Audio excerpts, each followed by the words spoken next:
예, 피고인 들어오신 다음에 바로 증인도 들어오시게 하겠습니다.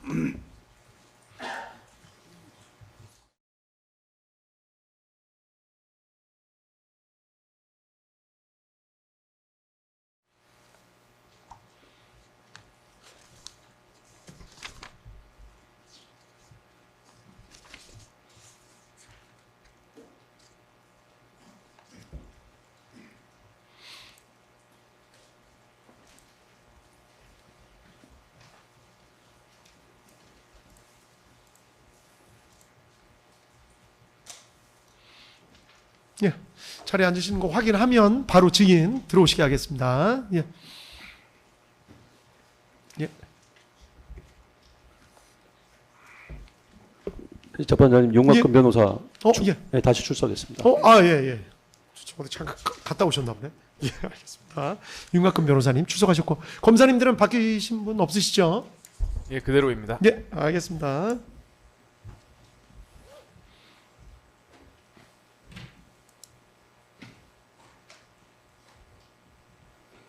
예, 지금 조금이라도 쉬셨는지 모르겠네요. 차분하게 답변 잘하고 계시니까 기억나시는 대로 말씀하시면 됩니다. 너무 부담 갖고 가실 필요 없습니다. 예, 서 검사님 어떻게 계속 진행할까요? 22번서부터. 네. 증인 계속 여쭙겠습니다. 그 22항 전에 하나 여쭤볼게요. 그 앞서 이제 그 쉬시기 전에 메모 촬영 사진을 보셨잖아요. 혹시 그 메모 촬영 사진 보시면서 혹시 사후적으로 조금 위조나 변작이 되었다는 것으로 보이셨나요? 아니면 증인이 작성하신 메모가 그대로 촬영된 것으로 확인하셨나요?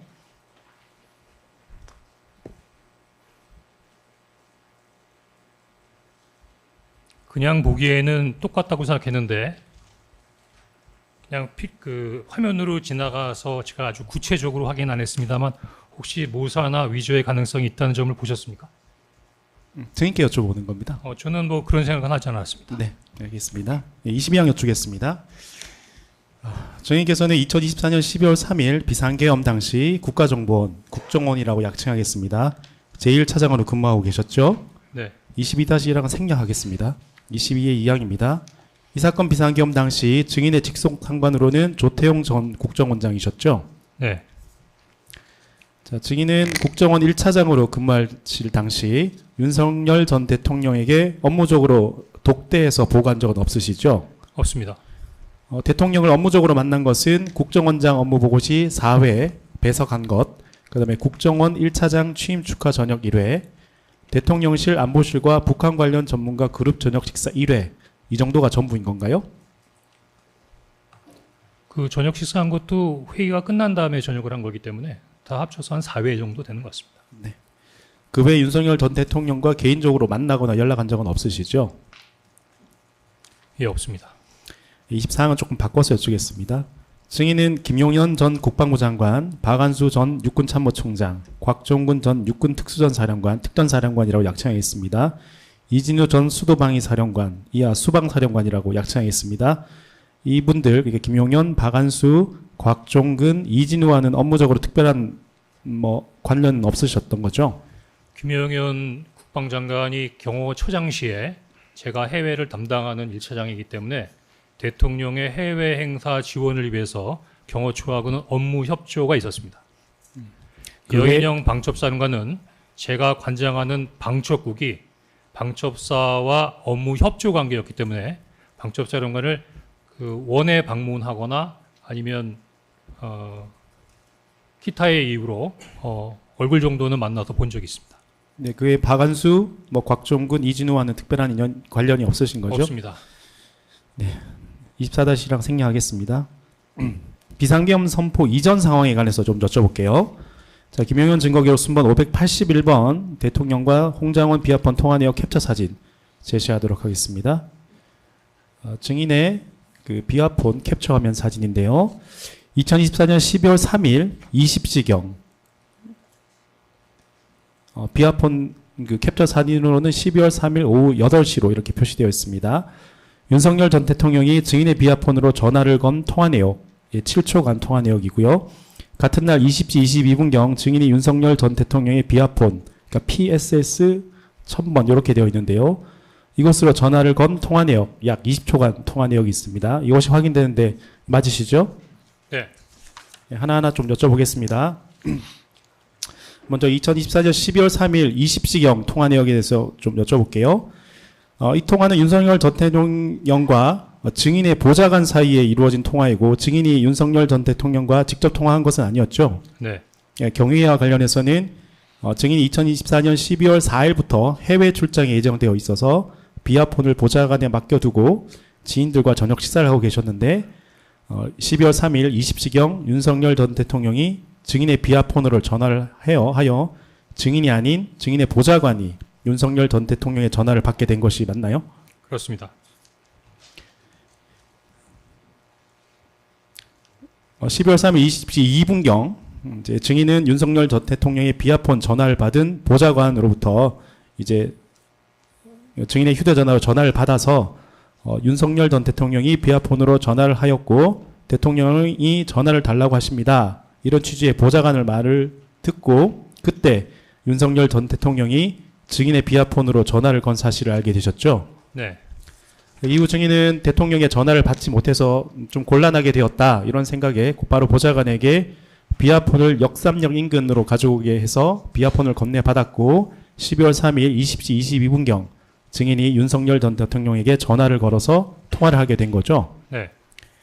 12월 3일 20시 22분경 통화에 여쭈겠습니다. 이 통화에서는 어떤 대화가 있었었나요? 일단은 전화를 하셨던 거에 대한 백콜이니까 국정원 1차장 홍장원입니다라고 관등 성명을 댔던 것 같고 뭐 별일 없냐? 예, 별일 없습니다. 한두 시간 후에 중요한 얘기를 할 게 있으니 전화기를 들고 잘 대기해라. 네, 알겠습니다. 그 정도가 다였던 것 같습니다. 방금 말씀하신 그 정도 대화가 다고 그 외에는 별다른 대화가 없었다는 말씀인 건가요? 그렇습니다. 그러면 이 당시 20시 22분경 통화에서는 뭐 비상계엄이나 비상계엄 시 뭐 국정원이 어떤 임무를 해야 될지 이런 언급은 없었다는 거네요. 제가 말씀드렸던 게 답니다. 26항입니다. 2024년 12월 3일 이날 통화 이전에 윤석열 전 대통령과 비아폰으로 통화하신 적은 있나요? 처음입니다. 예, 27항은 예, 답이 나왔기 때문에 생략하겠습니다. 자, 28항 묻겠습니다. 증인은 이제 윤석열 전 대통령으로부터 이제 이 통화에서 뭐 한두 시간 후에 중요하게 할 이야기가 있으니 뭐 전화기 잘 들고 대기하라. 이런 취지의 얘기를 들었다고 했는데 그 얘기를 듣고 어떤 조치를 취하셨습니까? 그 다음 어떤 행동을 하셨어요? 바로 본부로 복귀했습니다. 청사에 있는 사무실로 복귀했습니다. 29항입니다. 2024년 12월 3일 22시 27분경 이때는 증인이 그 국정원 집무실에 있을 때가 맞나요? 언제요? 12월 3일 22시 27분경입니다. 10시 27분. 예, 그때는 사무실에 있었을 겁니다. 예, 그때가 이제 윤석열 전 대통령이 대국민 담화를 통해서 비상계엄을 선포할 때였는데요. 네. 그때 증인은 그 집무실에 있을 때 이 비상계엄 선포 사실을 처음 알게 된 겁니까? 네. TV 언론 통해서 확인하셨어요? 그렇습니다. 이제 비상계엄 선포 이후 상황에 대해서 좀 여쭈겠습니다. 30항입니다. 김용현 증거기록 순번 581번입니다. 예, 증인의 휴대전화 통화 내역 캡처 사진입니다. 저기 개인적인 통화 부분은 좀 지웠고요. 증인의 이 사건 비상계엄 선포 이후인 2024년 12월 3일 22시 33분경 이제 캡처 사진으로는 오후 10시 33분으로 표시되는데요. 당시 국방부 차관이시던 김선호에게 전화를 걸어서 통화한 사실이 있죠. 네. 자, 비상계엄 직후에 김선호 국방부 차관에게 왜 전화를 거셨고 뭐 어떤 내용의 대화를 하셨나요? 비상계엄이라고 하면 국가안전보장에 대한 전반적인 정보를 갖고 있는 국정원이 모를 수 없는 상황이라고 생각했는데 당시로서는 국정원이 아무런 정보도 갖고 있지 않았습니다. 상당히 당황했고 비상계엄의 상황을 파악해 보기 위해서 우선 국방부 측에 있는 국방부 차관에게 비상계엄과 관련된 배경을 묻기 위해서 전화했고 김선호 차관도 모르고 있었습니다. 그럼 증인께서는 어쨌든 비상계엄이 선포되려면 뭐 법령 헌법과 계엄법에 따르면 뭐 전지사변 또는 이에 준하는 국가 비상 상태가 있어야지 비상계엄이 선포되는데 그것을 이제 가장 잘 파악할 수 있는 국정원조차 비상계엄 선포 사유를 정확하게 알지 못해서 그 사유를 알기 위해서 국방부 차관이던 김선호에게 전화해서 상황을 물어봤는데 국방부 차관조차 비상계엄 선포의 구체적인 이유에 대해서 모르고 있었다. 이 말씀인 건가요? 네. 추가해서 묻겠습니다. 김선호 국방부 차관 뭐 어떤 관계이시길래 사관학교 동기입니다. 네, 사관학기 동기여서 좀 편하게 연락하실 수 있는 사이여서 국방부 차관 김선호에게 좀 상황을 확인하기 위해서 전화하셨던 거네요. 네. 31항입니다. 김영현 증거기록 순번 581번 홍장원 여인영 일반 휴대전화 통화 내역 캡처 사진입니다. 증인은 이 사건 비상계엄 선포 이후인 2024년 12월 3일 22시 45분경, 그러니까 오후 10시 45분입니다. 그리고 같은 날 22시 46분경 여인영 방첩사령과 전화통화를 한 사실이 있죠. 네. 이날 여인영 방첩사령관과의 통화는 모두 일반 휴대전화로 이루어졌던 거죠. 네. 그 비화폰으로 여인영 사령관과 통화한 건 없으신 건가요? 국정원과 군은 비화폰이 연결되어 있지 않습니다. 마이크를 조금 더 가까이 대서 말씀해 주시면 감사하겠습니다. 예, 31-2항입니다. 자, 증인은 여인영 방첩사령관과 비화폰으로 통화하려고는 했으나 비화폰으로 통화할 수 있는 상대방에 여인영 방첩사령관이 없는 바람에 결국엔 비화폰이 아닌 일반 휴대전화로 통화하게 됐던 것이 맞습니까? 그렇습니다. 32항입니다. 자, 2024년 12월 3일 22시 45분경 조금 바꿔서 묻겠습니다. 22시 45분경은 이제 통화 내역이 0초로 나왔는데 이때는 통화가 이루어지지 않았었나요? 예, 제가 전화 걸었는데 못 받았던 것 같습니다. 그리고 1분 후인 22시 46분경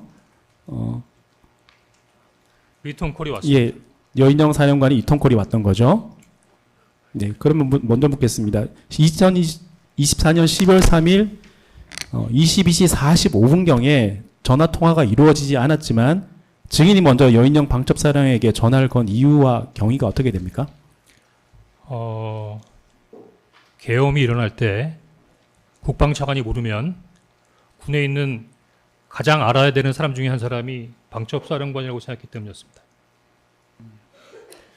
32의 1항은 생략하고 추가해서 묻겠습니다. 그렇다면 어쨌든 2024년 12월 3일 22시 45, 6분 이때까지 증인도 비상계엄의 구체적인 이유를 몰랐고 첫 번째 확인했던 국방부 차관 김선호 차관도 몰랐고 그렇기 때문에 그 다음에 비상계엄 선포 사유를 가장 잘 알 것이라고 생각한 여인영 방첩사령관에 전화해서 비상계엄이 왜 선포되었는지 그 경위에 대해서 확인하기 위해서 여인영 방첩사령관에게 먼저 전화를 건 겁니까? 네. 33항입니다.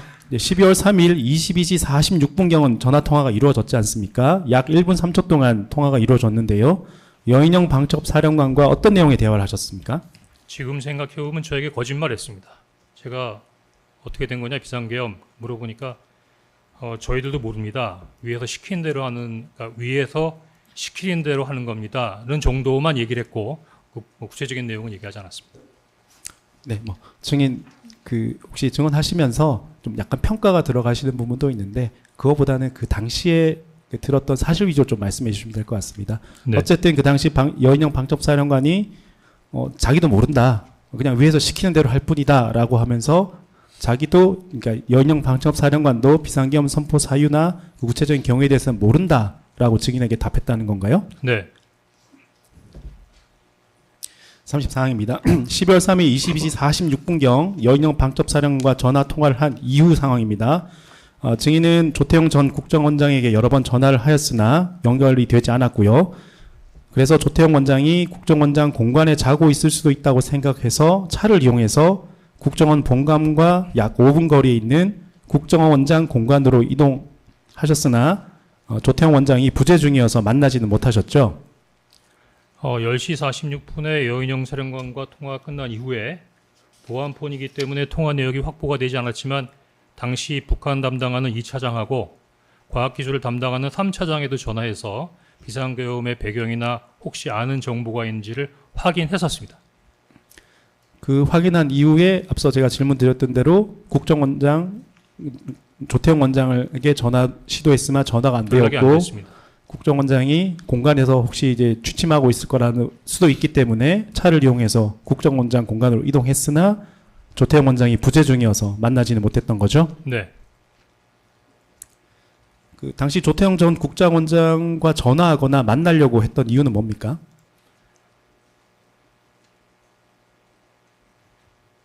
조직에서 어떤 사항이 벌어지면 직속 상관에게 사항 보고를 하는 건 기본인데 더구나 비상계엄 같은 사항이 발생했으면 어떻게 대응해야 되는지의 지침이나 또 제 입장에서는 보고가 필요하다고 봤고 제가 국방차관이나 방첩사령관이나 2, 3차장에게 연락했던 부분도 그냥 TV에서 나오는 것처럼 그냥 비상계엄이 선포되었습니다.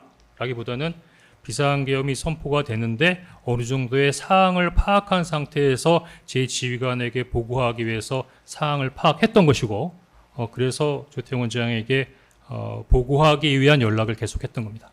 저희는 1차장으로서 업무상 비상계엄이 선포된 상황에서 업무상 당연히 보고하기 위해서 이제 기관의 수장인 국정원장을 찾았다 이 말씀인 거죠? 네. 35항입니다. 김용현 증거기록 순번 581번입니다. 역시 이제 대통령 홍장원 비아폰 통화 내역 캡처 사진 제시하겠습니다. 2024년 12월 3일 22시 53분경입니다. 윤석열 전 대통령이 증인의 비아폰으로 전화를 걸어 약 1분 24초간 통화를 하였는데요. 이 통화에서는 어떤 통화를 하셨나요? 대화를 하셨나요?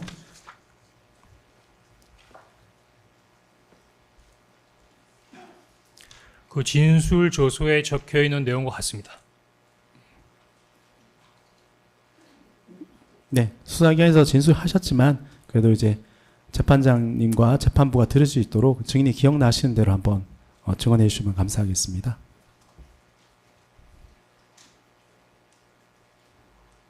뭐 내용을 보시거나 뭐 이렇게 하시면 안 됩니다. 그냥 기억나는 대로 말씀해 주시면 돼요. 보고하려는 게 아니라 앞에 계시는데 그 앞에서 얘기하는 게 좀 그래서 그런데 이야기하겠습니다.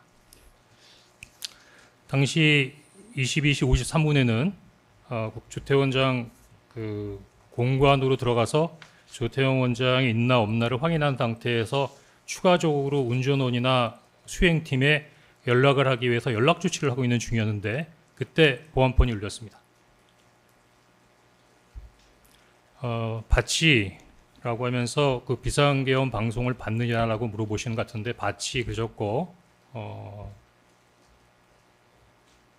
다 잡아들여서 이번에 닦아 정리해라 라는 말씀과 국정원에도 지금 주시겠다는 건지 나중에 주겠다는 부분의 시점은 없지만 대공수사권을 지원해 주겠다는 내용 그리고 방첩사를 지원해라. 단순하게 방첩사를 지원하는 게 아니라 인원이나 예산이나 하여튼 무조건 방첩사를 지원하라고 강하게 말씀하셨던 것이 기억이 납니다.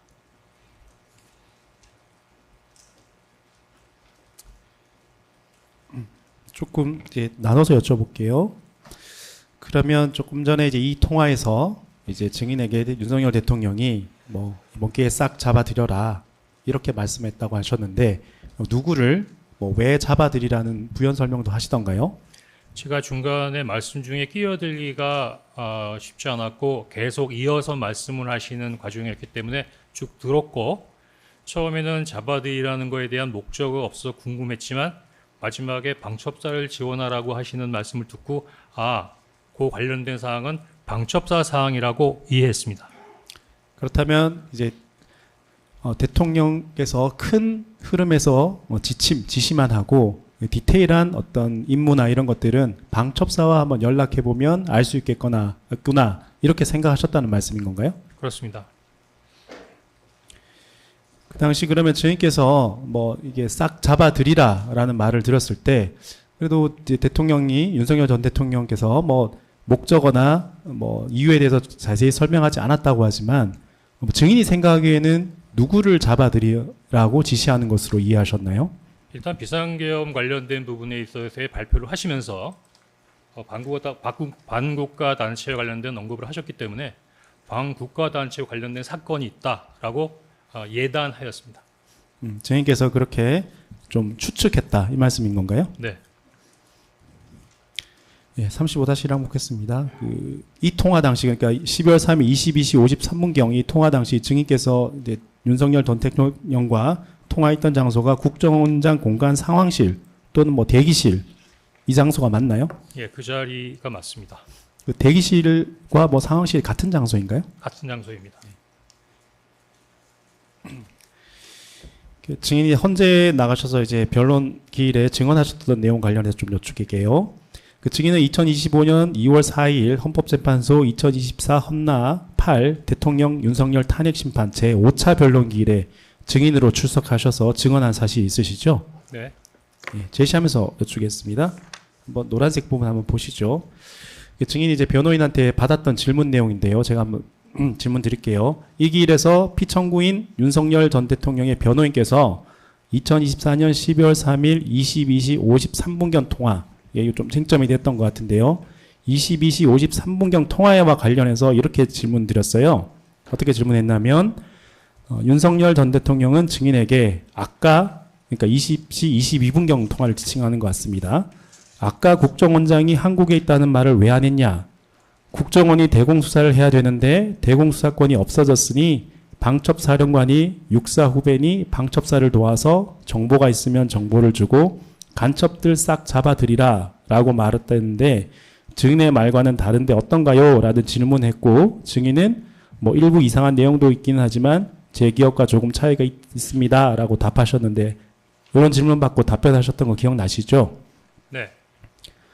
이날 12월 3일 22시 53분경 통화와 관련해서 어떤 부분에서 저희 변호인이 이제 윤석열 전 대통령의 입장이다라고 하면서 밝힌 윤석열 전 대통령의 이제 주장과 증인이 기억하시는 내용이 어떤 부분이 다른가요?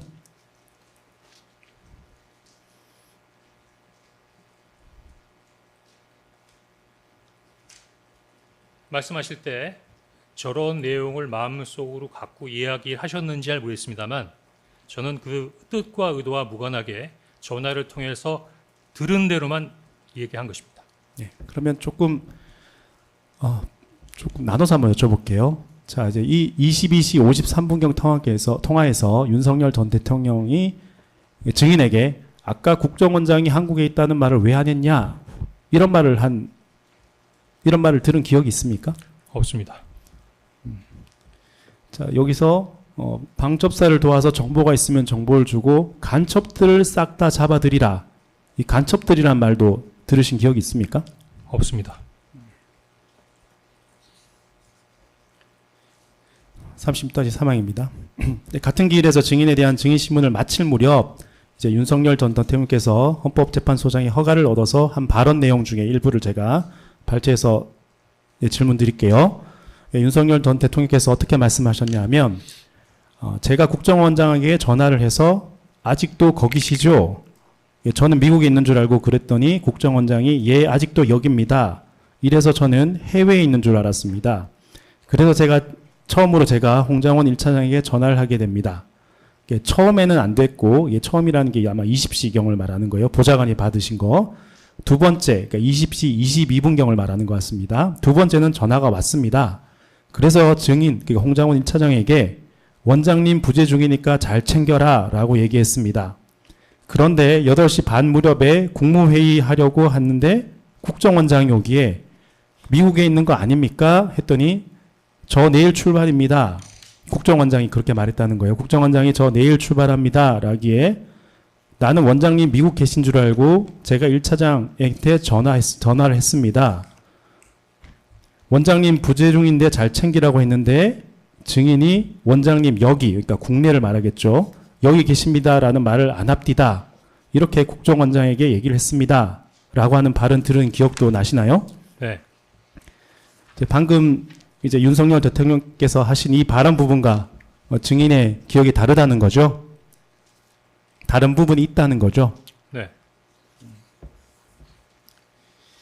36-5항 여쭙겠습니다. 자, 조태영 전 국정원장의 이제 검찰 진술, 그 다음에 비아포 통화 내역, 이걸 이제 종합해 보면 이런 사실관계가 좀 확인됐는데요. 조태영 원장이 2024년 12월 3일 19시 59분경, 그러니까 이제 오후 8시 무렵입니다. 윤석열 전 대통령이 조태영 전 국정원장의 비아폰으로 전화를 걸어서 통화를 했고요. 이 통화에 대해서 조태훈 전 국정원장이 어떻게 진술하셨냐면 윤석열 전 대통령이 전화를 해서 어디냐고 묻기에 국정원장 공간에 있습니다. 미국 대사 송별 만찬을 해주었습니다. 라고 대답하였더니 윤석열 전 대통령이 아직 미국에 가지 않았냐? 라고 되묻기에 내일 갑니다. 라고 대답하였습니다. 이후에 강의구 부속실장이 전화를 해서 지금 대통령실로 들어오시라고 하였습니다. 라고 이렇게 진술을 했습니다. 이를 종합하면 윤석열 전 대통령은 조태영 전 국정원장이 2024년 12월 3일 당일 국내에 있는 사실을 알았다는 것인데 그렇다면 윤석열 전 대통령이 12월 3일 20시 22분경 증인에게 국정원장이 부재 중이다 라는 말을 하거나 12월 3일 22시 53분경 증인에게 아까 국정원장이 한국에 있다는 말을 하지 않았느냐라는 식으로 마치 국정원장이 해외에 있고 한국에 있는지 몰랐다. 이런 식으로 말씀할 상황은 아닌 걸로 보이는데 증인 어떻습니까? 예, 약간의 혼동이 있었던 것 같습니다. 아무튼 증인께서는 22시 50 이날 대통령과 통화하는 과정에서 조태영 원장이 뭐 해외에 있으니 국정원 잘 챙겨라 이런 취지의 말을 들은 기억이 없다는 거죠. 네. 37항 묻겠습니다. 김영현 증거기록 순번 581번 홍장원 여인영 일반 휴대전화 통화 내역 캡처 사진 다시 제시하겠습니다.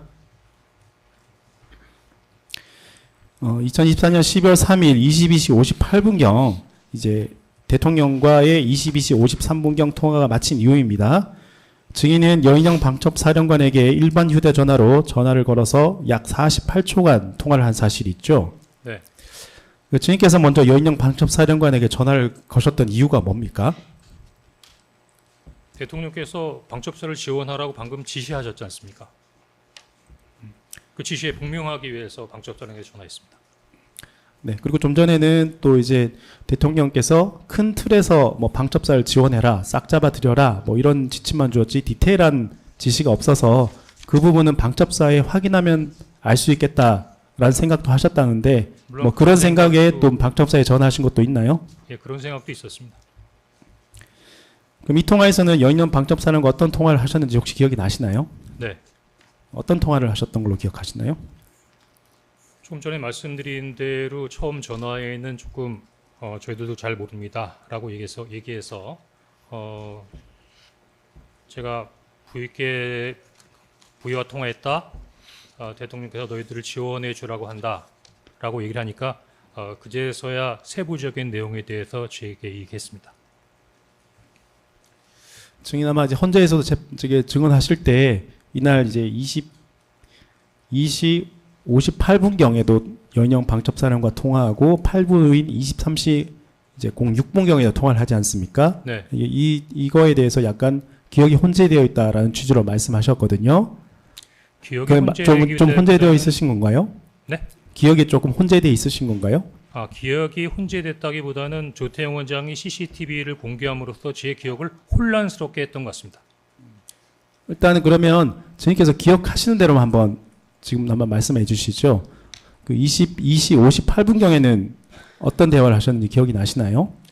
22시 58분에는 방금 그런 식의 대화가 있었고 마치 생각이나 태도를 바꿨는지 그 이후에는 여인영 사령관이 세부적인 내용에 대해서 저에게 마치 보고하듯이 이야기를 했습니다.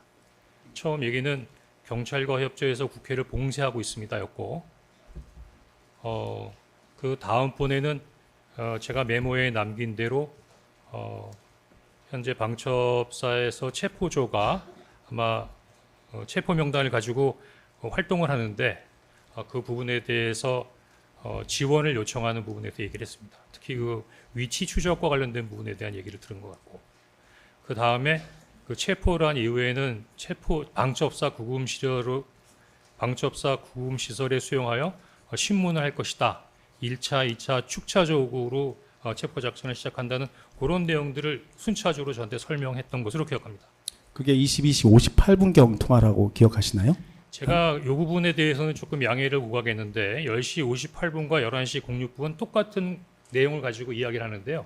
어디서 대화가 끊기고 어디서 대화가 이어졌는지에 대해서는 제가 조금 정확하게 말씀드리기 곤란하다는 말씀드리겠습니다.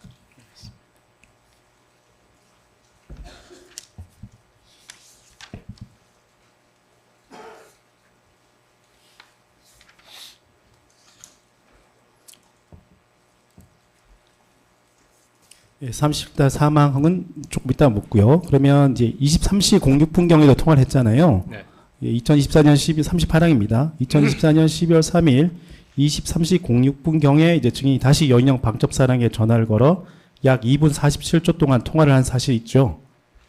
예, 그래서 10시 58분에는 제가 개인 폰으로 전화한 걸 알게 되고, 아, 이거 내용이 개인 폰으로 통화해서는 안 되겠다라고 해서 전화를 중간에 끊고 보안 폰으로 전화를 하려고 했습니다. 지금 생각해 보니까 11시 6분 직전에 제가 제 차장실 사무실로 들어가면서 요거 그 방첩사하고 연결하면 어떻게 돼? 뭐 이런 내용들을 확인해 보니까 지금 갖고 계신 보안 폰으로는 군과 연결이 안 돼 있습니다. 그런 내용을 그때 인지를 했고, 아, 그럼 현재로서는 방첩사령관하고 통화할 수 있는 게 개인 폰밖에 없겠구나 싶어서 23시 06분에 통화를 재개한 것입니다. 그렇다면 이제 증인의 현재 기억으로는 어쨌든 저기 12월 3일 20시 58분경부터 네. 이 증인께서 대통령으로부터 전화를 받아서 뭐 방첩사를 도우라고 했다라고 말을 하니 여인영 제4령관이 그때부터 뭐 저희가 지금 국회에 나가 있습니다.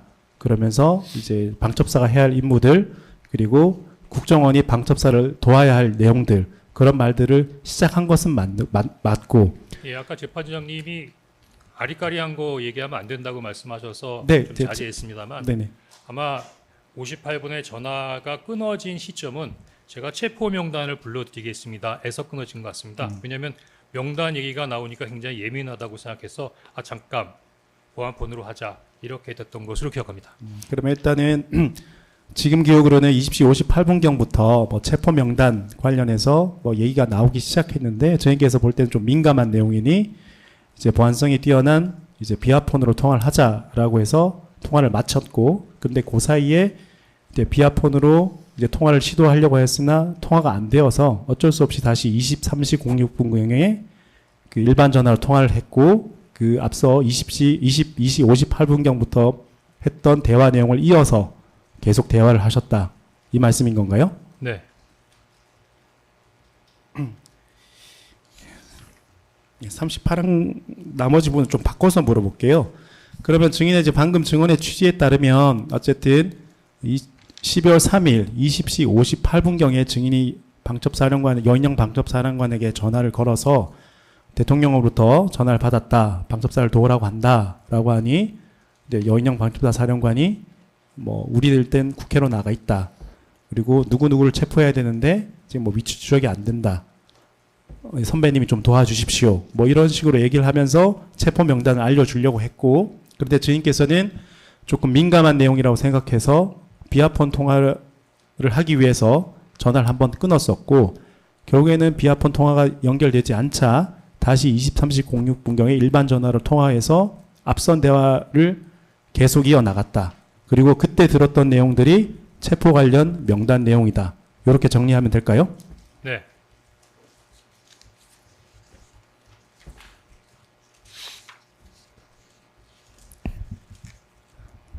자, 12월 3일 10시 58분 및 이제 23시 06분경 통화했던 내용에 대해서 검찰 조사 내용을 조금 한번 한번 확인하도록 하겠습니다. 검찰에서 어떻게 진술하셨냐 하면 증인께서 여인영 사령관에게 그러니까 대통령을 지칭하죠. V에게 전화를 받았어. 대통령께서 방첩사 너희들 지원해 주래. 라고 하니까 여인영 사령관이 국회는 경찰과 협조해서 봉쇄하고 있습니다. 그리고 선배님 이거 도와주세요. 저희 체포조가 나가 있는데 소재 파악이 안 돼요. 명단을 불러드릴게요. 이런 말 했다는데 그런 대화를 한 건 맞습니까? 네. 그리고 난 다음에 이제 이 통화에서 이 두 통화 중에서 어느 지점에서 그러니까 증인 지금 기억으로는 23시 06분경 통화네요. 이때 여인영 사령관이 증인에게 그 체포 명단 이름을 불러줬다는 것이고요. 네. 그때 뭐 일러줬다는 것이 아까 전에 그 앞서 진정성 때 확인된 메모에 기재된 사람들이다. 이게 맞는 건가요? 예, 그래서 아마 대화를 재개한 이후에 사람을 보내라고 그랬습니다. 그 비화폰이 아니니까. 그래서 명단을 사람을 통해서 보내라. 그럴 만한 시간이 없다. 바로 그냥 불러주겠다. 불러라. 들었고 받아 적었던 것 같습니다. 그리고 이제 저희께서 검찰에서 어떻게 말씀하셨냐면 이제 네. 명단 첫 이름이 이재명이었는데 이때부터 좀 이상한데라는 생각이 들었고 그 다음에 우원식, 한동훈 이름이 나오자 이거는 뭐가 잘못되었다, 정상이 아니다라는 생각이 들었다라고 진술하셨는데 당시 그런 상황이 맞나요? 네. 그 다음에 이제 순서는 정확하지 않지만 이제 김민석, 김어준, 조국, 박찬대, 정청래, 김명수 전 대법원장, 권순일 전 선관위원장, 조혜주, 김민웅 이 정도는 듣고 나서 이 정도는 명단을 들었다 이런 취지로 말씀하셨는데 그것도 맞습니까? 네, 그런 것 같습니다. 이제 그 이후로는 뭐 제대로 적진 않았지만 이제 명단을 다 듣기는 들으셨고 그 중에 한노총인지 민노총인지 모르겠지만 아무튼 노조위원장도 있었다라고 예. 말씀하셨는데 그것도 사실이고요. 네. 실제 이제 앞으로 진정 성립 그 명단에 그 확보된 데 보면 그냥 뭐 이름이 안 적힌 뭐 전 대법관 뭐 이런 식으로 2명 이렇게 적혀 있었던데 그게 증인께서 그 들었던 명단이긴 하지만 이름이 기억나지 않아서 그렇게 적었던 게 2명 정도로 이렇게 직책만 적었던 게 맞나요? 그 직책과 관련된 부분이나 그 내용은 아까 말씀하신 대로 보좌관에게 개혁하는 대로 한번 적어봐라고 했기 때문에 그 관련된 내용은 보좌관이 이렇게 쭉 적은 겁니다. 파란색 볼펜으로. 예. 아무튼 이 여인영과의 통화에서 방첩사가 체포할 명단으로 그 앞서 말씀드린 인물들의 이름을 듣고 1차 메모를 하신 건 맞다는 거죠. 그렇습니다. 네. 39항 보겠습니다. 그 이제 조금 전에도 말씀하셨어요. 뭐 국정원 본관 CCTV 뭐 내용이 공개되면서 증인의 기억이 약간 흐려졌다 이런 취지로 말씀하셨는데 그거와 관련해 좀 여쭙게요. 그 어쨌든 증인께서는 여인영 방첩사령과 통화하면서 체포 명단을 들었던 시간과 장소에 대해서 검찰 조사 시에는 12월 3일 23시 06분경 국정원장 공간 마당 앞이라고 진술하셨거든요. 그렇게 네. 진술하셨던 건 맞으시죠? 예, 맞습니다. 그런데 이제 국정원 본관 내부를 촬영한 CCTV 화면이 이제 공개되었고요. 그 화면상으로는 2024년 12월 3일 22시 58분경에는 증인이 이미 이제 국정원장 공간을 떠나서 국정원 본관 내로 들어오고 있었던 것으로 확인되는데 증인도 이런 CCTV 내용은 알고 계시죠? 거기에 대해서 제 의견을 얘기해도 됩니까? 일단 이제 차차히 말씀드릴게요. 네, 알고 있습니다. 네, 그 정도는 알고 계시죠? 네. 이제 검찰 조사하실 때 진술하고 이제 국정원 CCTV 이 장면이 좀 다르게 됐는데요. 뭐 이에 대해 뭐 말씀할 게 있다고 지금 말씀하셨는데 뭐 이게 어떻게 다르게 된 이유에 대해서 뭐 증인의 생각이나 의견이 있으신 건가요? 첫 번째는 아무래도 CCTV를 정확하게 보니까 11시 6분에는 제 사무실에 있었다라는 부분은 헌재에서도 이미 교정에서 진술한 바 있습니다. 다만 CCTV를 공개하면서 그때 헌재에서 헌재 원고 측에서 CCTV의 시간이 과연 정확한 거에 대한 질문에 대해서 당시 조태용 국정원장 측이 국정원의 CCTV는 GPS와 연동되어 있어서 정확하다 이렇게 답변한 바 있습니다. 그때는 기술적인 부분에 있어서 지식이 없어서 그런가 보다 했는데 제가 2차 헌재가 끝나고 난 다음에 개인적으로 궁금해서 국정원에도 CCTV를 납품한 적이 있는 그 CCTV 업체를 가서 그 관련된 사항이 GPS로 연동돼서 운영되는 CCTV가 어떤 것인지를 한번 확인해 본 적이 있습니다. 그런데 CCTV라고 하는 것은 기본적으로 카메라하고 영상을 녹화하는 장치입니다. 따라서 GPS하고 연동된다는 것은 어폐가 있고 다만 그런 영상물에 디지털 타이머를 연결해 놓다 보니까 시간까지 특정할 수 있는데 CCTV가 배터리나 전자적인 충격이나 외부 상황 변화에 따라서 자꾸 시간의 편차가 난다고 합니다. 그래서 그 시간의 편차를 보정하기 위해서 통상은 육안으로 주기적으로 시차를 조정하기도 하고 또는 최근에 나오는 것 같은 경우는 그 보정 장치가 있어서 그 보정 장치를 GPS와 연결하면 자동적으로 그 시간을 업그레이드 돼주는 보정 장치가 있다는 뜻이거든요.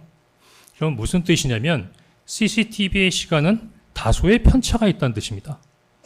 그럼 결국 CCTV가 1분부터 약간 10분 정도에서의 편차가 있다고 하면 제가 사무실에서 국정원장 관저까지 차량으로 3분 거리에서 일어난 일에 대해서 얘기하는 부분인데 과연 1분에서 10분 정도의 편차가 있는 CCTV의 시간과 3분 거리의 이동에 있어서의 그 내용을 정확하게 분 단위로 체크할 수 있는가? 라는 부분이 제 개인적인 부분에 있어서의 의문입니다. CCTV에 찍힌 시간이 과연 이제 정확한 시간인지 네. 그에 약간 의문이 있다라는 뭐 개인적인 의문 이런 말씀인 건가요? 예. 그리고 두 번째는 제가 공간 앞 공터에서 메모를 했다는 부분이 있으면 공간 앞 공터의 CCTV를 공개했으면 될 텐데 공간 앞 CCTV 앞 공터의 영상을 보셨습니까? 보셨나요? 제가 보기에는 그 CCTV의 공개가 상당히 편집된 상태에서 편파적으로 공개된 것인가 아닌가 하는 의문도 갖게 하는 장면입니다. 네. 그렇다면 이제 좀 정리해서 여쭤볼게요. 어쨌든 이제 다시 띄워주시면 12월 3일 22시 58분경에는 이제 여인영 방첩사령관과 48초 통화를 하고요. 8분 후인 그 23시 06분경에는 2분 47초를 통화를 합니다. 그래서 저희 어쨌든 이 통화에서 여인영 방첩사령관으로부터 이제 체포 명단에 대해서 들었다고 방금 증언하셨는데요.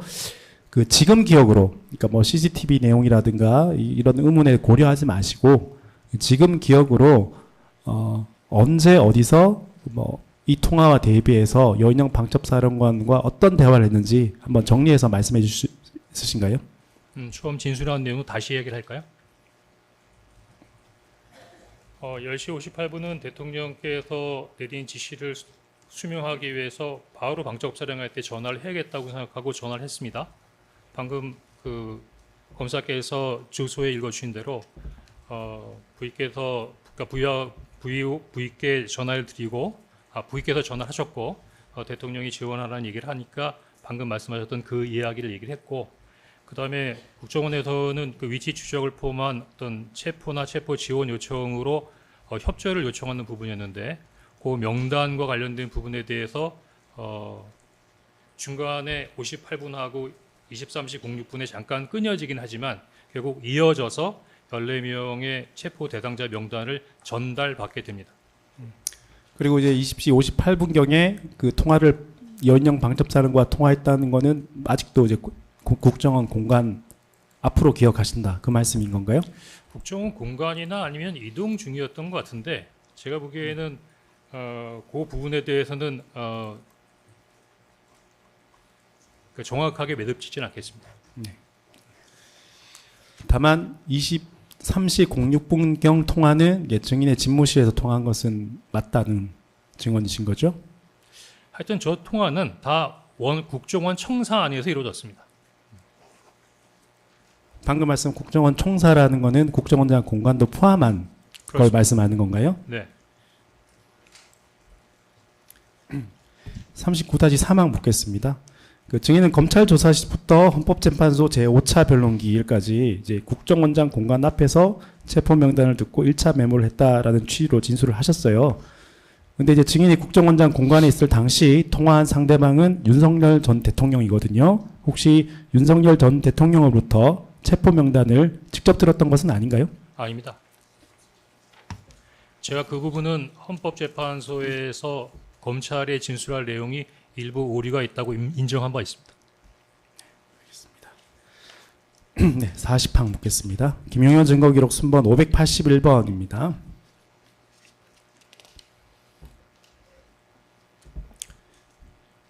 자, 이 부분은 2024년 12월 11일 이제 검찰 방문 조사 시 증인께서 이제 그 2차 가필 그러니까 14명 부분에 동그라미를 치고 16명 부분에 이제 삭선하신 메모입니다. 자, 이제 이 메모는 여인영 방첩사령관으로부터 전달받은 체포 명단 대상 명단 14명과 관련된 메모가 맞지요? 네. 자, 이 메모에 의하면 여인영 방첩사령관이 증인에게 당시 체포 대상자로 불러진 이름으로는 이제 이재명, 박찬대, 제가 메모에 있는 대로 그대로 읽어드릴게요. 이재명, 박찬대, 정창래, 우원식, 한동훈, 김민석, 딴지일보 김호준, 조국, 전 대법관, 전 선관위원장, 김명수, 김민웅, 민노총 위원장, 권순일 이렇게 14명을 기재했는데 당시 증인이 여인영 방첩사령관으로부터 들은 내용을 증인이 최대한 기억해내어 기재한 것이 맞습니까? 네. 자, 2024년 12월 5일까지 그러니까 일단 12월 5일까지로 여쭈겠습니다. 12월 5일까지의 이제 언론 보도를 서치해 보면요. 더불어민주당에서 체포 명단에 대해서 제보를 받았다고 밝히면서 이재명, 한동훈, 우원식 3명 외에 7명이 더 있다. 그 7명 중에는 정청래, 박찬대, 조국, 양정철도 있다. 나머지는 확인해 봐야 된다. 뭐 이런 식으로 이제 언론에 공개한 사실도 보도되었는데요. 그런 더불어민주당의 그 뭐 언론 발표 내용을 혹시 당시 확인하셨습니까? 그 날짜가 며칠이라고 하셨죠? 12월 5일입니다. 아, 11월 5일 날 벌써 그런 기사가 나섰습니다. 네, 그런 더불어민주당이 그런 발표를 했는데 혹시 당시 그런 내용을 확인 못 하셨습니까? 12월 5일 날은 그런 내용을 언론에서 본 적 없는 것 같은데요. 네. 네. 자, 혹시 증인께서 12월 5일 날 증인이 체포 명단 10여 명을 뭐 더불어민주당에 제보한 것은 아닙니까? 아닙니다. 네. 그럼 혹시 그 12월 5일 날 더불어민주당의 체포 명단 10여 명을 제보한 사람에 대해서 뭐 듣거나 뭐 아시는 바가 있나요? 아니 유튜브에도 나오던데 당시에 그 더불어민주당의 안규백 위원장께서 본인이 방첩사로부터 명단을 받았다고 방송에서 얘기하시던데요. 만약에 12월 5일 날 더불어민주당에서 체포자 명단을 발표했다면 아마 안규백 의원이 방첩사로부터 뭐 명단을 받아서 그런 내용을 공표했을 것으로 생각된다. 이 말씀인 건가요? 뭐 그런 얘기를 들었다는 내용이 하지만 그 관련된 내용에 대해서 확정돼서 말씀드리지 못하겠습니다. 네, 알겠습니다. 40-5항입니다. 구체적인 체포 명단에 대해서는 증인이 2024년 12월 6일 국회 정보위원회 비공개 면담 이후에 이제 본격적으로 증인의 이 방금 메모에 기재된 체포 명단 10여 명, 즉 우원식 국회의원장, 한동훈 국민의힘 대표, 이재명 더불어민주당 대표, 박찬대 민주당 원내대표, 김민석 민주당 최고위원, 정청래 법제사법위원장, 조국 혁신당 대표, 유튜버 김어준 씨, 김명수 전 대법원장, 권순일 전 대법관 등이라면서 이제 언론에 보도되기 시작했는데 그건 맞습니까? 그때 정보위 끝나고 난 다음에 그 김병기 의원이 기자회견하면서 명단을 막 부르지 않았습니까? 네, 증인께서 비공개 면담에 정보위 비공개 면담에서 언급한 그 체포자 명단이 김병기 의원의 입을 통해서 언론에 보도된 것은 맞다는 거지 않습니까? 그렇습니다. 자, 이제 체포 명단의 구체적인 이름이 이제 세간에 본격적으로 알려진 것은 결국 이제 증인의 정보위원회 면담 당시 뭐 증인이 보고한 내용, 정보위원회 그리고 이제 메모 이 내용에 따른 것인데 그렇다면 증인이 그 이전에 다른 언론 보도를 통해서 뭐 체포 명단을 확인한 적은 없는 거네요. 오늘 처음 듣는 것 같습니다.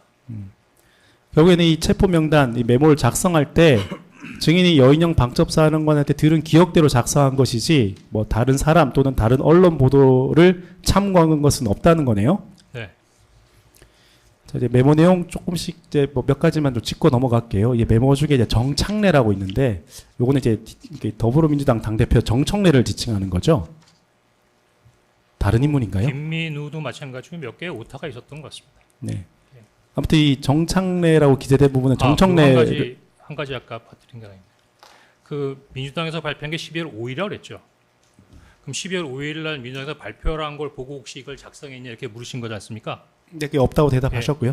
제가 방금 12월 3일 날 12월 3일과 12월 4일 날 제 보고자관이 1차, 2차 메모를 하지 않습니까? 그러면 5일에 그런 언론이 나오기 전에 이미 3일 날, 4일 날 그 메모가 작성된 거네요. 그럼 방금 말씀하신 5일 날 그 언론에 나왔던 그런 부분하고는 훨씬 하루나 이틀 정도 먼저 작성된 부분이기 때문에 서로 상관성이 없다고 판단됩니다. 네, 알겠습니다. 자, 그럼 저 이제 여쭤볼게요. 아까 방금 했던 질문인데요. 저기 메모에 정창래라고 기재된 부분은 정청래 현 민주당 대표를 지칭하는 게 맞나요? 네. 근데 저 부분은 저기 정정이 안 됐거든요. 뭐 특별히 저 부분을 정정 안 한 이유가 있으신가요? 아니 뭐 공문서도 아니고 누구 보여주려는 보고서도 아닌데 그냥 제가 알아보면 됐죠 뭐. 증인께서 정청래로 이해했고 그렇기 때문에 굳이 고치지 않으셨다 이 말씀인 건가요? 네. 명단 중에 이제 전 대법관, 이제 헌법재판관이라고 됐다가 삭선된 부분이에요. 그다음에 전 선가위원장, 그리고 저기 보면 민노총위원장 이 부분에 직책만 기재되어 있고 이름은 기재되어 있지 않는데 뭐 특별한 이유가 있나요? 지금 생각해 보면 그것 때문에 논란이 되기도 했고 제가 조금 왜 그때 그렇게 했을까라는 생각도 들긴 하는데 이제 12월 4일 날 보좌관에게 기억나는 대로 한번 써봐라고 했지 않습니까? 사실은 이제 그렇게 한 게 뭐 옳다 그르다의 어떤 부분에 대해 논란이 되는데 그때 제 생각으로는 젊은 보좌관이니까 14명 정도의 명단은 기억할 것이다 라는 생각이 들기도 하고 하여튼 뭐 사람이 어떤 행동할 때 어떤 행동이 꼭 특별한 부분에 있어서의 이유나 배경이 있는 건 아니잖아요. 그래서 그냥 해봐라라고 시킨 게 이렇게 된 겁니다. 예. 그럼 이제 결국에는 보좌관이 이제 증인의 지시에 따라 적다 보니 보좌관이 뭐 이 직책만 기억나서 직책만 적었다는 건가요? 그때 이제 2차 메모에 대해서 제가 헌재에서 충분히 설명을 줬는데 제가 방금 11시 6분에 이 메모를 급하게 하고 23시 30분에 정무직 회의를 가기 전에 보좌관을 불러서 너무 급하게 했어서 나도 못 알아보겠다. 다시 한번 써봐라. 그러면서 뭐라고 하면서 회의에 들어갔냐면 근데 그 뒤에 있는 사람들은 내가 누군지 잘 모르겠다라고 얘기했는데 보좌관이 제 뜻과는 달리 적혀있는 14명에 대한 뭐 생년월일, 뭐 출신 지역, 학교 해서 아주 종이에다 빡빡하게 써왔더라고요. 그래서 아니 이렇게까지는 필요가 없는데 싶어서 아마 제가 보기에는 12월 4일날 그 이름만 좀 적어봐 뭐 이렇게 했던 것 같은데 아마 보좌관이 관련된 부분에 있어서의 어떤 직책을 그때 기억해서 기억나는 부분에 있어서의 직책을 적지 않았나 그렇게 추정합니다. 제가 여쭙는 취지는 어쨌든 증인께서 가피를 통해서 딴지일보 옆에 뭐 김호준, 뭐 권순희를 삭선하고 조국, 김민우의 이응을 붙이는 등 이게 증인의 기억에 맞춰서 수정을 하셨는데요. 다만 이 세 명, 그러니까 전 대법관, 전 선관위원장, 민노총위원장, 심지어 민노총위원장은 노총위원장이라고 보좌관이 적었는데 증인께서 제일 앞에 민이라고 붙이셨어요. 이렇게 정정을 하셨는데 이때 이름을 기재하지 않은 이유가 뭔가냐는 거죠. 보좌관도 적지 않았고 증인도 추가를 하지 않으셨거든요. 이때는 뭐 직책 정도만 기억이 나고 이름이 정확하게 기억이 나지 않으셨던 건가요? 민노총 위원장 누군지 아시나요? 뭐 이름 기억하기 때문에 굳이 뭐 그렇게 꼼꼼한 성격이 아니라서 그런 모양입니다. 예, 일부는 적고 일부는 뭐 내가 알고 있으니까 굳이 적을 필요 없다 생각해서 안 적은 것 같은데 이 메모와 관련돼서 많은 논란이 있는데 이거는 보고서도 아니고 누구를 보고 주기 위한 부분에 있어서의 어떤 공문서도 아니고 그냥 제가 참고하기 위해서 제 묘도로 만들어 놓은 겁니다. 네, 제가 이제 여쭙던 취지는 방금도 이제 얼핏 이제 증언하셨는데 그냥 직책만 적어놔도 이제 증인이 이 사람이 누군지를 아니까 이름까지 이제 알아볼 수 있기 때문에 적지 않으신 건지 아니면 직책만 알고 이름은 기억나지 않아서 안 적은 건지 이제 두 가지 경우의 수가 있어서 여쭤보는 제가 건데요. 그 12월 5일 날 정보유세 얘기할 때 민노총인지 노총인지 하여튼 노총위원장이 있었다 이렇게 얘기했었습니다.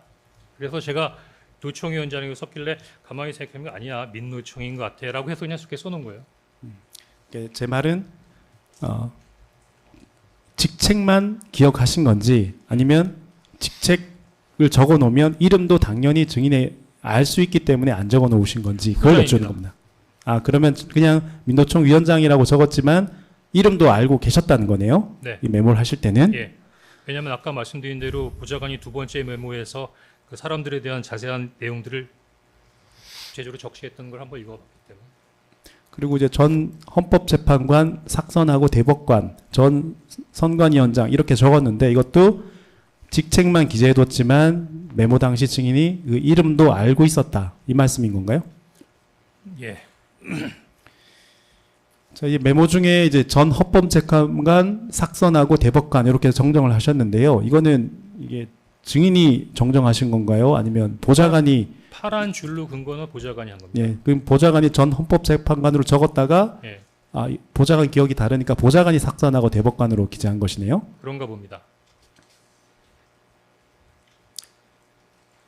예, 41-3항입니다. 메시지 우측 상단에 이제 검은색 필기구로 증인께서 가필하신 부분인데요.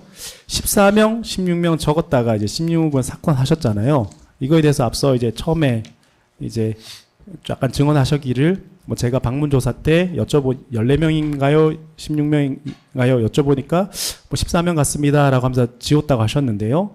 그러면 이제 애초에 14명, 16명 이렇게 좀 두 개를 적으신 이유와 나중에 16명을 지우신 이유, 그게 뭔가요? 제가 헌재에 가서도 얘기를 했습니다만 14명 정도의 명단은 정확하게 기억을 한 것 같다.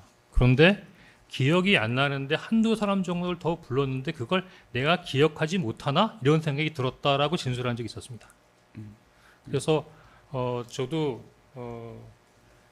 처음에 적을 때 이제 어느 정도 적다가 마지막까지 이게 맞춤표를 찍으면서까지 적지 않고 어느 정도까지 적다가 이거 뭐야 뭐 이런 식으로 해서 약간 좀 명단을 안 적었던 부분도 있었기 때문에 조금 마무리가 정확하게 이루어지지 않았기 때문에 좀 늘어진 부분인데 혹시 내가 기억하지 못하는 한두 사람이 더 있지 않나?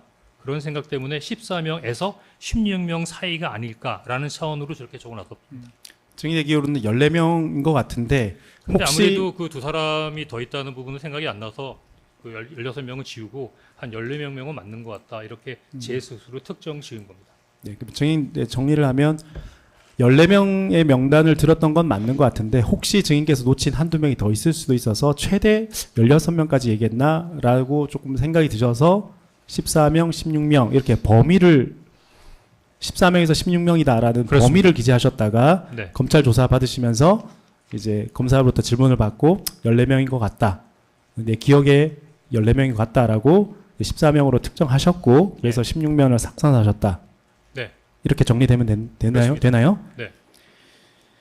자, 이 메모에는 확인되진 않지만 이제 증인께서 헌재 이제 증언 나가셨을 때 3차 가필한 이제 메모를 이제 제시하시면서 이제 양정철 조혜주가 가필된 것을 이제 제시하셨거든요. 그 이제 여인영 방첩 사령관으로부터 비슷한 질문인데요. 양정철 조혜주의 이름과 직책을 다 들었는데 기억이 잘 나지 않다가 이후에 언론 보도를 보고 양정철 조혜주 맞구나. 내 기억이 맞구나. 기억이 되살아나서 가필을 했다는 건가요? 그렇죠. 지금 저긴 12명밖에 없지 않습니까? 2명이 비잖아요. 제가 14명이라고 얘기했는데도. 근데 저기서 모르는 2명. 예, 저게 지금 12명. 그다음에 그 2명이 비어 있는데 나중에 막 여기서 이런저런 얘기 나오다 보니까 사람이 그런 거 있지 않습니까? 기억 안 나다가 갑자기 어떤 얘기 들으면 그거 뭐 그런 식으로 기억이 났던 것으로 생각이 되고 그래서 나머지 2명을 더 확인했다라는 어떤 그런 차원으로 저기다가 가필해 놔서 14명의 명단을 최종적으로 적었던 것 같습니다. 정리하면 증인께서 저 메모에도 전 선관위원장 밑에 2명이라고 기재를 했어요. 네. 이 2명이 정확하게 기억이 나지 않다가 나중에 이제 양정철 조혜주인 것으로 이제 기억이 되살아나서 이제 마지막으로 3차 가필을 했다. 이 말씀인 건가요? 예, 그렇게 생각됩니다. 42항입니다. 메모지 좌측 하단 부분에 이제 별표 1조, 2초 축차 검거 후 방첩사 구금시설 감금 조사. 그다음에 역시 별표 검거를 요청 위치 추적과라고 기재되어 있는데 이거는 어떤 의미인가요? 일단은 명단만 적어놨었는데 명단 이후에도 여사령관이 했던 이야기들이 있었습니다. 그래서 기억만 하고 있다가 메모지가 있길래 그 메모지에다가 들었던 1, 2조와 권고 요청 같은 얘기를 들었던 내용을 추가적으로 추가 메모를 해놓은 겁니다. 그러니까 이게 2024년 12월 4일 16시경 이제 보좌관을 통해 3차 메모, 그러니까 파란색 부분을 하시고 증인이 이제 1차 가필을 하시는 과정에 비상계엄 당일날 영인영 방첩사령관으로부터 들었던 내용을 가필하셨다. 이 말씀인 건가요? 다시 한 번 말씀해 주겠습니까? 별표 2부분은 2024년 12월 4일 16시경 이제 그 3차 메모가 작성되지 않습니까? 보좌관을 통해서 그 3차 메모를 보시고 증인께서 이제 1차 가필 이제 하시면서 여인영 비상계엄 당일날 여인영 방첩사령관으로부터 들었던 내용, 그 내용을 저 별표 2개를 기재를 하셨다 이 말씀인 건가요? 네.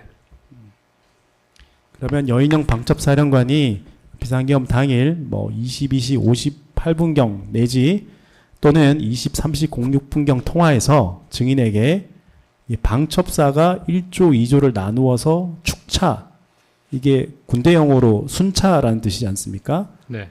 검거 후 방첩사 구금시설로 해서 조사를 한다. 이런 말을 했다는 건가요? 그렇습니다.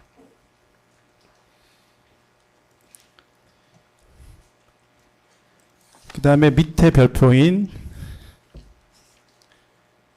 검거를 요청, 위치 추적과 이거는 영영 방첩사령관이 증인, 결국에는 국정원 측에 요청한 사항을 기재한 것이 맞나요? 네. 42-1항입니다.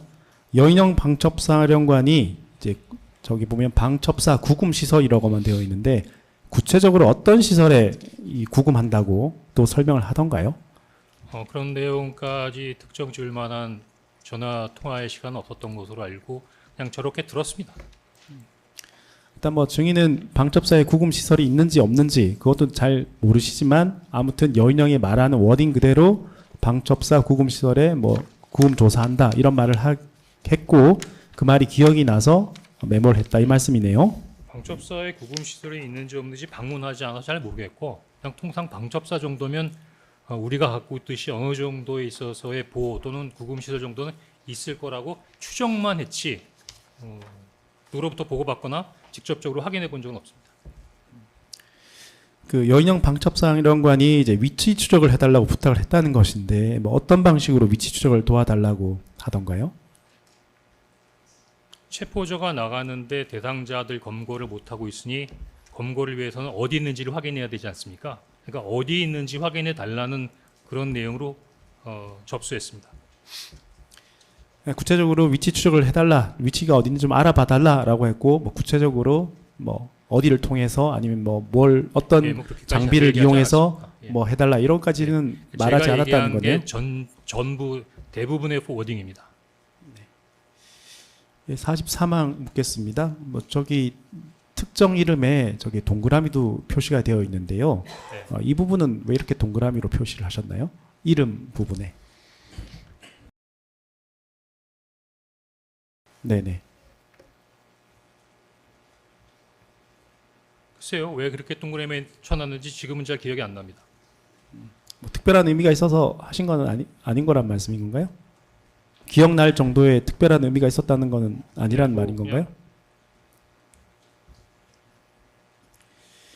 44항입니다. 그 여인영 방첩사령과 이제 비상계엄 날 통화할 당시에 여인영 방첩사령관이 이제 증인께 윤석열 대통령의 지시에 따라서 뭐 대상자를 체포하려고 한다 이렇게 명시적인 그런 얘기는 없었어요. 얘기를 하던가요? 그런 얘기는 없었었나요?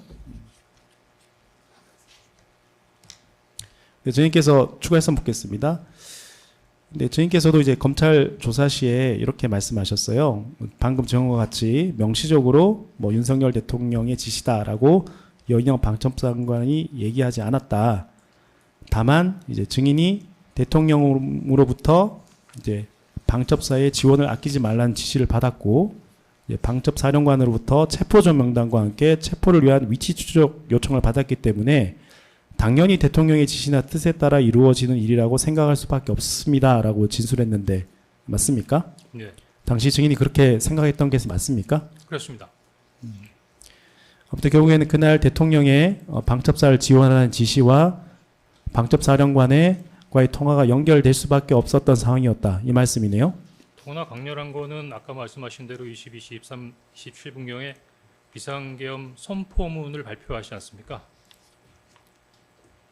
평소 같다면 뭐 예전에 병원의원님들께서 질문하신 것처럼 뭐 그 다음 날 방첩사에서 전화 오는 것을 기다릴 수 있었겠지만 당시 비상계엄이 발령되고 대통령이 그 늦은 시간에 직접 지시를 하는 걸 봐서 굉장히 바쁘고 중요하고 급한 일이라고 판단했습니다.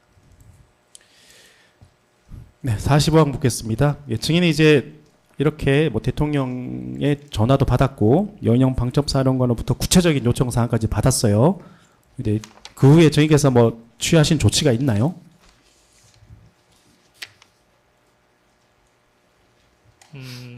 조금 구체적으로 말씀해 주셔야 될 것 같은데요. 예를 들면 어떤 거 말씀이시죠?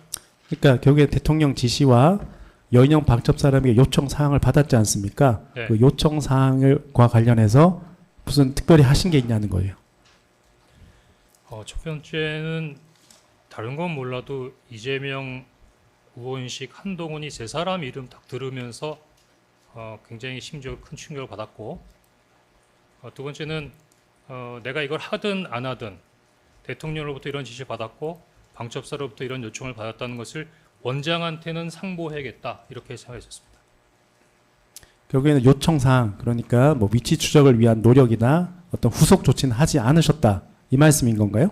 네, 다만 대통령과의 통화 내용, 그다음에 여인영 방첩사령관의 뭐 체포 지원 요청 사항 이런 거는 기관의 수장인 국정원장에게 보고를 일단 해야겠다 이 정도 생각을 하셨다는 거네요. 예, 45-1랑 약간 증언이 나오셨던 것 같은데 어쨌든 증인은 그 윤석열 전 대통령의 지시를 받았고요. 그 지시를 복명하기 위해서 증인께서 먼저 여인영 방첩사령관에게 전화해서 도울 일이 뭐가 있냐라고 물어서 여인영 방첩사령관한테 요청사항을 받았지 않습니까? 그런데 왜 방금 증언처럼 위치 추적을 위한 아무런 노력도 하지 않으시고 그냥 사실상 뭐 가만히 계셨던 건가요? 첫 번째는 대통령께서 다 잡아들이라고 지시하실 때만 하더라도 뭔가 대규모 검거 작전을 준비해야겠다, 해야 한다라는 생각을 했었습니다. 왜냐하면 비상계엄을 발할 만큼의 반국가 단체 사건이 있을 것이라고 예상했기 때문에.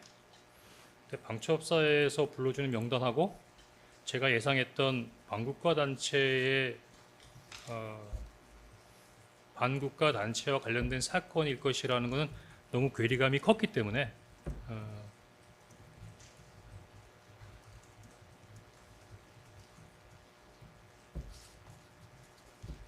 하여튼 그 세 사람 명단을 딱 들으면서 이건 하면 안 된다 생각했습니다.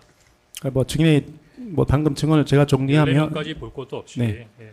증인의 증언을 뭐 제가 이해하기로는 최초 대통령의 지시를 받았을 때는 어쨌든 뭐 반국가 단체 뭐 이런 거에 대한 방첩사의 업무를 지원하는 합법적인 업무를 지원하는 것 정도로만 증인께서는 막연히 추측하셨는데 실제 이후에 여인영 방첩사령과 통화하면서 뭐 체포 명단을 듣다 보니 이거는 이게 국정원의 업무 범위도 벗어나고 약간 위법의 문제가 될 수도 있겠다. 그렇게 생각하셔서 아무런 조치를 취하지 않으신 건가요? 예, 그런 면도 있습니다. 46항입니다. 그 아까 전에 이제 좀 증언하셨던 내용이긴 한데요. 증인은 비상계엄 당일 윤석열 전 대통령과의 통화 내용, 여인영 방첩사령관과의 통화 내용 등에 대해서 조태용 전 국정원장에게 보고한 사실이 있으시죠? 네. 언제 어디에서 어떤 내용을 보고하셨나요? 일단 제가 보안폰이 없기 때문에 확인해 드릴 수 없는 부분이지만 23시 01분에 23시 06분에 연영사령관하고 전화하기 전에 아마 조태영 원장께서 23시 02분에 저한테 전화를 하셨던 것 같습니다. 그 이유는 뭐 제가 막 사방에다가 원장님 어디 계시냐고 찾고 있다는 부분이 아마 전달이 됐을 거니까 아마 그런 것 같고요. 그 자세한 전화 내용까지는 기억이 안 납니다만 제가 중요한 내용을 보고할 게 있습니다라고 말씀드렸던 것 같고 아마 조태영 원장은 지금 들어가고 있는 길이고 뭐 회의가 있으니까 그때 봅시다라는 정도로 대화가 끝난 것으로 생각이 됩니다. 그리고 보좌관으로부터 원장님께서 원으로 들어오고 계시고 23시 30분에 정무직 긴급 회의를 소집하셨습니다. 그래서 23시 30분에 일단은 정무직 회의를 하고 정무직 회의 때는 그런 내용을 얘기하지 않았습니다만 그 이후에 조태영 원장에게 별도로 독대 보고를 했습니다. 그 독대 보고 때 어떤 내용을 보고하셨나요?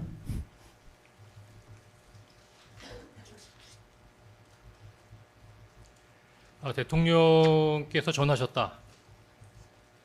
저도 아마 그렇게 생각했던 것 같은데 원장님 미국 가셔서 미국 출장을 이미 출발하신 걸로 알고 저한테 전화한 것 같습니다. 이렇게 첫 번째로 말씀드렸고 두 번째는 방첩사를 지원하랍니다.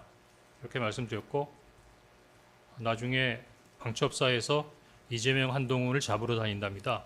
이렇게 말씀드렸습니다. 방금 말씀하신 그 내용만 보고하신 건가요? 그 마지막에 제가 설명드린 것처럼 보고자가 보고를 받지 않으려고 하셨기 때문에 아니 원장님 그 뭔가 지침이나 업무 방향을 주셔야 되는 거 아닙니까?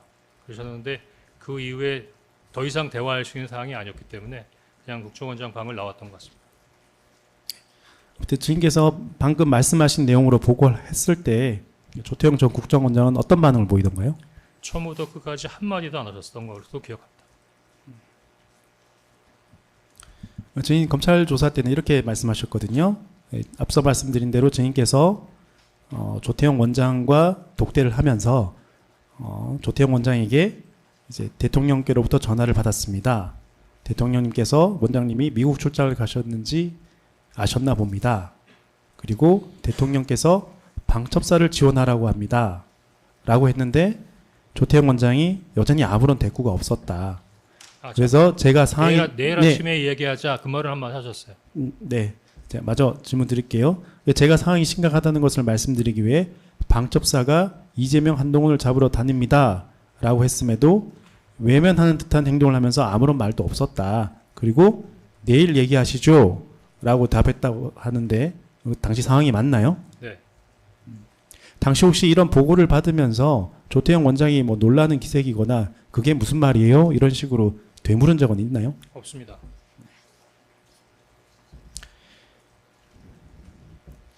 이제 그 후에 이제 증인께서 이제 조태영 원장이 이 독대에서 내일 얘기하시죠. 라고 하기에 증인이 이제 원장님 최소한 지침과 방향은 주셔야죠. 라고 말씀드렸는데도 그냥 자리를 박차고 일어나서 더 이상 대화를 하지 않으려고 해서 이제 대화가 끊어지고 이제 증인은 국정원장실에서 나왔다라고 검찰 조사 때 말씀하셨는데 당시 상황이 맞나요? 네. 그럼 이렇게 여쭤볼게요. 당시 이제 증인이 조태영 전 국장원에게 이제 보고하신 내용은 결론적으로는 대통령께서 저에게 전화를 주셔서 국정원이 방첩사의 업무를 지원하라고 지시하셨습니다. 그리고 국정원이 지원해야 할 업무는 방첩사의 이재명 한동훈 체포 업무입니다. 이 내용을 축약해서 앞서 말씀드린 대로 보고 드린 게 맞나요? 네. 이런 내용으로 보고하기 위해서 조태영 전 국정원장에게 앞서 말씀드린 그 내용의 보고를 한 것이 맞다는 거죠. 네. 심도의 사항은 방금 물어봤기 때문에 생략하겠습니다. 자, 이에 대해서 조태영 전 국정원장은 이제 이렇게 입장이 이런 것 같아요. 증인과 입장이 조금 다른데요. 증인으로부터 비슷한 내용의 보고를 받았지만 이재명 한동훈을 잡으러 다닌다는 말과 대통령의 지시를 연결시켜 생각할 수 없었고 홍장원 1차장이 어디서 풍문을 듣고 저에게 이야기한 줄 알았습니다. 라고 진술하는데 뒷부분 조금 바꿔서 물어볼게요. 당시 이제 증인이 이제 국가정보기관의 수장인 국정원장에게 보고를 했고 국정원장이 보고 내용을 이해 못했다는 반응, 즉 뭐 무슨 말이에요? 이런 반응도 없이 그냥 가만히 듣고 있었다는 건데 그렇다 그러면 조태영 전 국정원장이 증인이 보시기에는 증인의 보고 내용의 의미를 잘 이해했다고 보였나요? 주관적인 판단이니까 잘 모르겠습니다. 주관적인 판단이긴 하지만 당시 증인이 생각은 어떻었나요? 조태영 원장이 대통령이 국정원에게 방첩사를 지원하라고 지시하셨고 국정원이 지원해야 할 방첩사가 업무가 이재명 한동훈을 잡으러 다니는 업무다라는 보고를 했고 재판장님, 국정원장이 그 부분에 대해서 재판장님. 잘 이해했다고 증인은 생각했나요? 질문에 좀 이의가 있습니다. 지금 이제 방첩사를 지원하라는 지시를 받았고 또 그 임무가 국정원이 방첩사에서 체포하는 임무를 지원하라는 것을 이렇게 단정적으로 얘기를 하고 있는데 증인의 증언에 의하더라도 지금 대통령이 얘기한 것은 방첩사를 지원하라는 거였고 제가 지금 증인의 증언을 토대로 여쭤보고 있습니다. 아니, 잠깐 앞에서 예, 앞부분에서 그 보고의 의미가 어떤 의미인지에서 물어봤고요. 증인께서 예라고 대답하셨습니다. 그 부분을 그래서 그 부분에 대해서 증인께서 보고하신 잠깐만요. 내용을 예. 국정원장이 제대로 이해했다고 생각하는지 증인의 당시 생각을 여쭈는 겁니다. 네, 잠깐만요. 네. 저 윤곽한 변호사님 그 말씀하신 건 녹취에 남겨놓고요.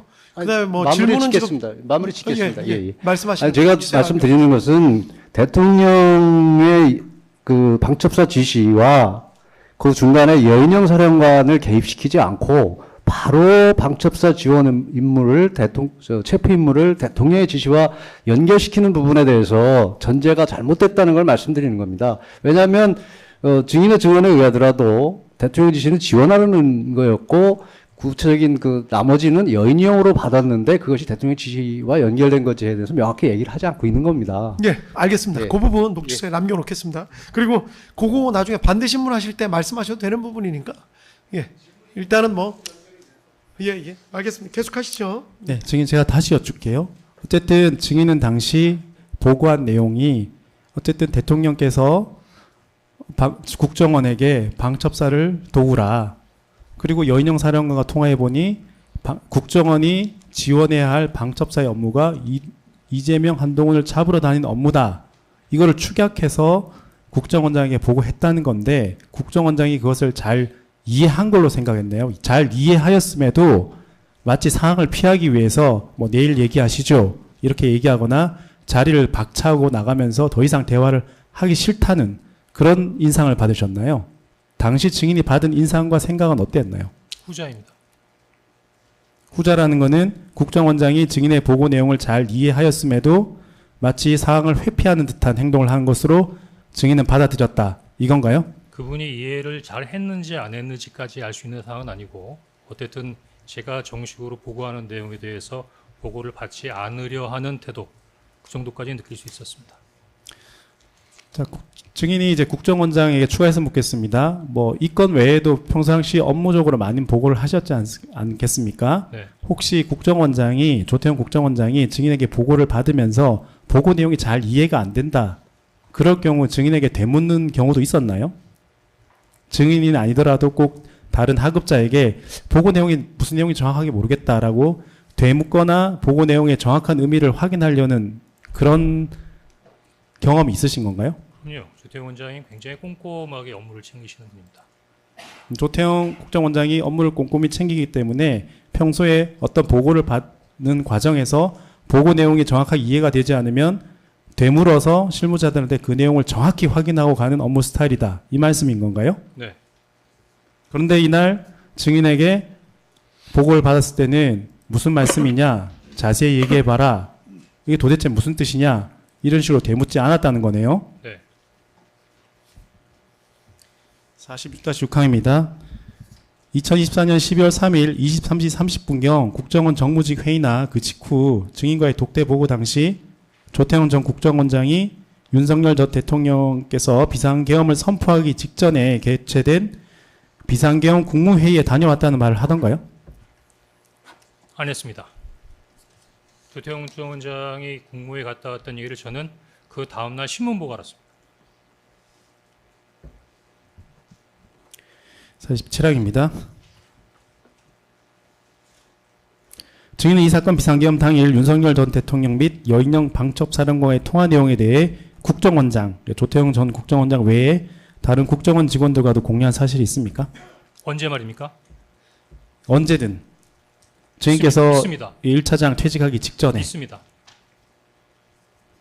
언제 어떤 경위로 12월 6일 날 제가 임식을 하면서 제 차장 산하의 2급 이상 주요 간부들이 모이는 자리에서 12월 3일 날의 상황을 설명을 했고 아마 그것 때문에 내가 경질돼서 직을 그만두게 되는 것 같다라고 하면서 결국은 오래된 후배들이니까 조직을 잘 지켜달라는 당부를 하면서 그와 유사한 내용의 설명을 한 것 같습니다. 예, 방금 증인은 죄송합니다. 증언이 50항과 관련되는데 50항 미리 좀 질문하겠습니다. 50항 50-1항 합쳐서 묻겠습니다. 방금 증언하신 게 2024년 12월 6일 10시경 증인의 이임식 과정에서 이임식에 참석한 뭐 국정원 간부 30여 명, 1차장 산하 직원 30명에게 뭐 비상계엄 당일 윤석열 전 대통령과의 전화를 받은 사실 및 통화 내용, 여인영 방첩사령과의 통화 사실 및 통화 내용 등의 설명을 하셨다. 이 말씀이네요. 네, 혹시 어느 정도 수준까지 설명하셨나요? 명단까지 다 불러줬습니다. 헌재나 뭐 검찰 조사나 오늘 증언하신 내용 이 정도 수준까지 자세히 말씀해 주셨나요? 그 정도까지는 시간이 없었기 때문에 그 정도는 아니었던 것 같고 간단한 통화 내용하고 메모의 중요성 정도는 리마인드 시켰던 것 같습니다. 그리고 체포 명단의 이름도 다 불러줬다는 건가요? 네, 아니면 뭐 일부만 명단을 얘기하신 아니, 건가요? 다 불렀습니다. 제가. 다 불러줬다는 건가요?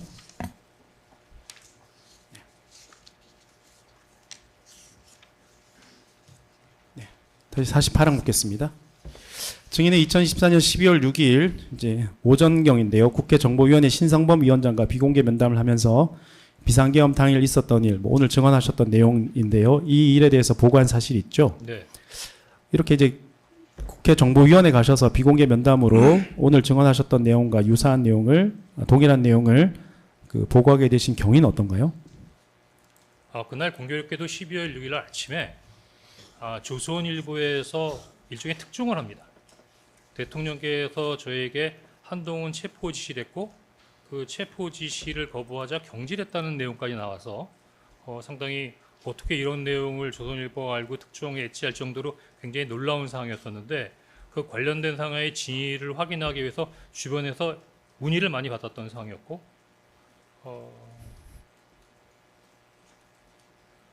그런 상황이었기 때문에 안신성봉 정보위원장도 그 배경을 확인하기 위해서 저한테 전화를 하셨던 것 같습니다. 신성범 위원장은 그 언론 보도를 보고 증인한테 연락을 했다는 건가요? 예, 아니면 저는 뭐 그렇게 생각합니다. 언론 보도를 보고 저한테 연락한 것 같습니다. 따로 왜 신성범 위원장이 어떤 경위로 증인을 정보위에 이렇게 오라 나오라 이렇게 한지 구체적으로 설명하지는 않던가요? 뭐 오라가라 하는 건 아니고요. 시간을 정확하게 확인해 보셨으면 좋겠습니다만 한 10시 전후로 해서 아마 그 조선일보에 관련된 내용이 인터넷판으로 떴고 한 11시 정도에 그 신성범 정보위원장이 전화를 한 것 같은데 정보위원장도 거기에 제 이름이 나오니까 어떤 상황인가라고 물어보기 위해서 전화하셨던 것 같습니다. 근데 그 전화를 받고 제가 전화로는 말씀 못 드리겠습니다. 이렇게 말씀을 드렸더니 아마 전화로는 말하지 못하겠다는 내용을 듣고 뭔가 느낌이 있으셨는지 그러면 국회로 와 그러셨습니다. 상당히 우발적으로 어떻게 보면 국회 정보위에서 얘기가 시작되게 된 겁니다. 자, 이 비공개 면담 이후 면담에 배석했던 더불어민주당 국회의원 김병기가 이제 면담 내용 일부를 언론에 공개했었죠. 네. 이렇게 이제 김병기 의원이 비공개 면담에서 한 증인의 발언 내용과 뭐 메모지 내용들을 언론에 공개한 이유나 경위는 어떻게 되나요? 그때 신성봉 정보장이 있었고 그다음에 여야당 간사가 있었습니다. 그리고 조금 늦게 오셨지만 그 자리에 조태용 원장하고 김남우 기조실장도 있었고 이야기가 다 끝날 때쯤 돼서 신성범 위원장이 양당 간사가 알아서 하세요 라고 했고 아마 양당 간사가 언론 관련돼서 어떻게 브리핑할 것인가에 대해서 상의를 했던 것으로 보여지는데요. 구체적으로 어떻게 했는지 잘 모르지만 저나마 양당 간사가 통상 정보위에서 어떤 게 끝나면 정보위 간사 두 사람이 공동 브리핑하는 게 통상적인 관례였던 것으로 기억하고 있습니다. 그런 차원이 아닌가 싶은데요. 이 정보위 비공개 면담 이후 뭐 양당 간사 간의 협의에 따라서 언론 브리핑이란 관례가 있다고 말씀하셨는데 그 언론 브리핑 관련해서 뭐 증인의 의사도 반영이 되나요? 뭐 공개하지 말아 달라. 언론 브리핑 그런 거에 하라 말아 할 수 있는 사항이 아니죠 국회의원들한테. 뭐 증인의 의사와는 무관하게 뭐 정보위원장과 양당 간사의 협의에 의해서 이렇게 비공개 면담 내용이 언론에 공개되기도 한다 이 말씀인 건가요? 저는 그 언론 공개나 그 언론과 관련된 부분에서 일체 언급한 바 없습니다. 그럼 증인은 이 비공개 면담 이후에 비공개 면담 내용이 언론에 공개되는 것에 대해서 뭐 증인이 뭐 의견을 제시한 것도 없고 그 의사결정 과정에 관여한 것도 없다 이 말씀인 건가요? 네. 자, 김명기 의원은 이 비공개 면담과 관련해서 이제 이렇게 이제 언론 브리핑을 한 걸로 확인되는데요. 요지만 제가 좀 말씀드릴게요. 한번 들어보시고 증인이 이제 경험하고 오늘 말씀하신 기억과 일치한 보도 내용이지만 좀 말씀해 주시면 될 것 같습니다. 자, 그 내용이 어떠냐면 윤석열 대통령이 홍장원 국가정보원 1차장에게 이번 기회에 다 잡아들여라, 싹 다 정리하라 지시를 하였고, 또 국정원에 대공수사권을 줄 테니 방첩사령부를 지원하라, 자금이면 자금, 인력이면 인력 모두 도우라 라고 말했다. 그리고 홍장원 차장은 여인영 방첩사령관과도 통화했고, 여인영 사령관이 우리도 위에서 시키는 대로 하는 것이다. 체포조가 나가 있는데 소재 파악이 안 되니 체포 대상자들의 검거를 지원해달라라고 요청했다. 홍 차장은 여 사령관이 체포 대상자로 우원식, 이재명, 한동훈, 박찬대, 김민석, 정청래, 조국 등 정치인 외에도 김명수 전 대법원장, 권순일 전 대법관, 김민웅 교수, 방송인 김호준, 노총위원장 한 명을 언급한 것으로 기억한다. 또 여 사령관이 이들을 축차적으로 검거할 예정이며 방첩사에 있는 구금시설에 구금해 조사할 예정이다라고 말했다. 라고 이제 비공개 면담 내 내용을 언론 브리핑하고 기사화되었는데요. 방금 이 기사 내용이 비공개 면담 당시 증인이 보고한 내용과 동일한가요? 예, 대체로 유사합니다. 여기서 좀 과장되었다거나 뭐 허위라고 볼 만한 부분은 있나요? 과장되거나 허위된 건 없습니다. 49항입니다. 증인은 2024년 12월 4일 계엄 다음 날입니다. 16시경 조태영 전 국정원장으로부터 사직서를 이 12월 5일입니다. 5일이죠. 12월 5일 16시경 조태영 전 국정원장으로부터 사직서를 제출해달라는 말을 듣고 이에 응한 사실이 있으시죠? 네. 네, 구체적인 경위가 어떻게 됩니까? 다시 한번요. 구체적인 경위가 어떻게 됩니까?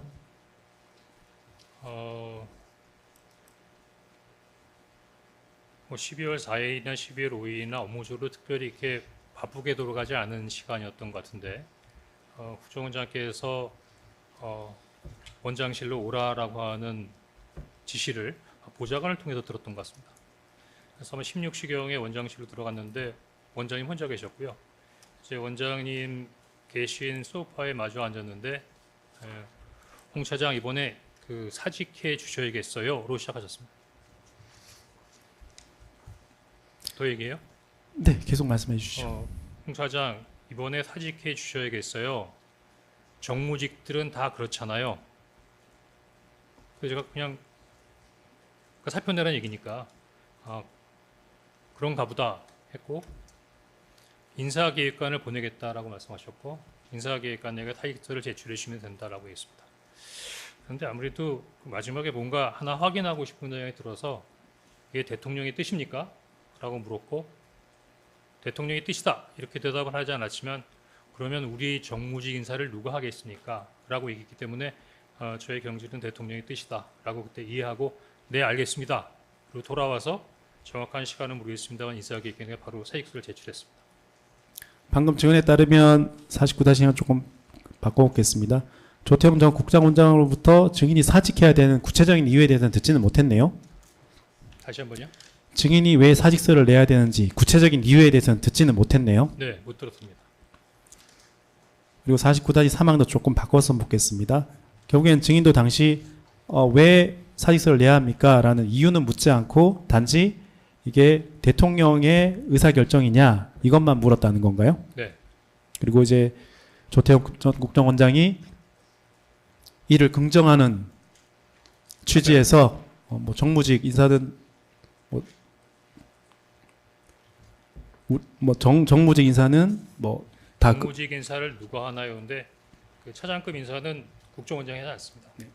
정무직 인사는 누가 하나요? 라는 것은 결국에는 네. 임명권자인 대통령의 뜻에 따라서 증인이 사직서를 제출해야 된다는 취지로 말했고 증인도 그렇게 받아들였다는 거네요. 네, 그렇습니다.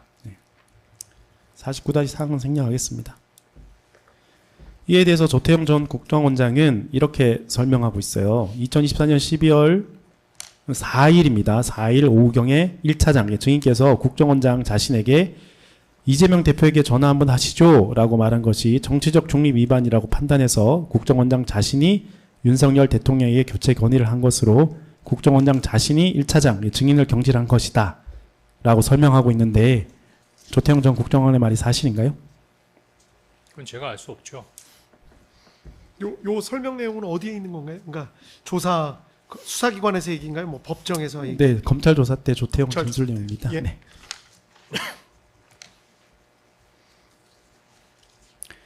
이거 추가해서 묻겠습니다. 그러면 증인이 이재명 대표에게 전화 한번 하시죠 라고 그냥 말은 한 사실은 있다라는 취지로는 뭐 입장이신 것 같은데 네, 그런 얘기 이 했습니다. 말이 나온 전후 맥락이 어떻게 되나요? 첫 번째는 12월 4일 날그 이후부터 그때 국정원장에서 상황이 좀 급박하게 돌아가니까 통상 일주일에 한 2번 정도 이루어지던 정무직 회의를 매일 아침마다 하자라고 하셨고 아침마다 이제 티타임을 하면서 우리가 어떤 역할을 할지 아니면 상황을 어떻게 진화해야 될지 뭐 이런 부분들을 논의하고 싶으셨던 것 같습니다. 예. 그런 차장 입장에서는 이 상황들을 어느 정도 상황을 관리하기 위해서 어떤 아이디가 필요할까라는 부분들을 생각해서 이제 원장님께 건의를 드려야 되는 것이 통상적인 예 아니겠습니까? 근데 그때 12월 4일인지 5일인지 잘 기억이 안 납니다만 이제 그 비상계엄이 종료된 후에 아마 민주당에서 상당히 큰 규모로 계엄의 발생으로 인해서 북한의 군사기업이 크게 증대되고 있다라고 하는 위험론을 제기해서 제가 조금 주제 넘게도 당시 그 비상계엄을 주도했던 대통령실이 무슨 일을 할 수 있는 것도 아니고 또 여야가 저렇게 대치된 상태에서 뭐 야당이 어떤 얘기를 할 수 있는 부분이 아닌데 또 안보 관련된 부분에 있어서의 동향이나 그 상황 관리는 국정원이 좀 잘하고 있다라는 얘기를 전달하면 어떨까? 뭐 그런 아이디어 차원에서 말씀을 드렸던 겁니다. 뭐 증인이 아이디어 차원에서 국정원장에게 얘기를 했다고 했는데 네. 뭐 그 정도는 업무상 충분히 할 수 있는 조언인가요? 아니 제가 뭐 특별하게 뭐 어떤 내용에 대해서 구체적으로 언급한 거 아니지 않습니까? 뭐 상황이 그러니까 국정원장께서 한번 통상 정보위를 통해서라도 충분히 그런 부분에 소통을 하니까 한번 역할을 한번 해보시면 어떻겠는가 대통령을 위해서 뭐 그런 차원으로 말씀드렸습니다. 근데 추가해서 묻겠습니다. 근데 이에 대해서 조태용 전 국정원장은 어떤 이제 증인이 한 그 말, 워딩, 조언 이런 거에 전후 맥락은 뭐 다 설명하지 않고 단지 뭐 이재명 대표에게 전화 한번 하시죠. 이 워딩만 따서 증인이 이제 정치적 중립 위반으로 판단했다라는 입장이거든요. 이 입장에 대해서 증인이 뭐 수긍할 수 있나요? 아니 사실과 다릅니다. 제가 심지어는 2023년 12월 제가 국정원장 직무대행을 하면서 당시 연말에 북한의 어떤 위협에 대해서 어떻게 국정원이 대비한다는 부분에 대해서 언론에 브리핑한 내용이 있어서 그런 내용을 좀 보여드리면서 하여튼 요 최근에 있어서 약간 예민한 국면에 있어서 대북한 관련된 부분에 있어 안보 동향 관리를 이렇게 하는 게 좋겠지 않나라는 부분에 말씀까지 드렸습니다. 그런데 아마 아시겠지만 조태용 원장은 그 내용을 마치 박근혜 탄핵 때 무슨 기사를 가져왔다라고 말씀하시는데 약간의 오류가 있는 것 같습니다. 50이랑 묻겠습니다. 50항은 아까 물었고요. 자, 2024년 12월 6일 이제 오전경에 증인의 이임식을 마친 후 조태원 전 국정원장이 증인을 이제 국정원장실로 불러서 국정원장실로 간 사실이 있죠. 네. 그 자리에 조태용 전 국정원장 외에 다른 사람들도 배석하였나요? 네, 보니까 가보니까 방에 2차장, 3차장, 기조실장 다 있었던 것 같습니다. 그러면 국정원장, 2차장, 3차장, 기조실장 4명이 먼저 와 있었었나요? 네. 자, 그 자리에서 조태용 전 국정원장이 증인에게 예전처럼 다시 국정원 1차장으로 일해봅시다 이렇게 취지로 얘기했고 증인도 농담식으로 원장님 저 안 잘린 거예요? 라고 또 말한 사실이 있죠. 예. 추가해서 묻겠습니다. 그러면 이런 취지의 대화는 그 전날 사직서를 내라 이런 어떤 소위 말하는 경질 통보를 취소하는 취지로 증인에게 다시 말하는 거였죠. 예, 저는 그렇게 이해했습니다. 51-3항은 생략하겠습니다.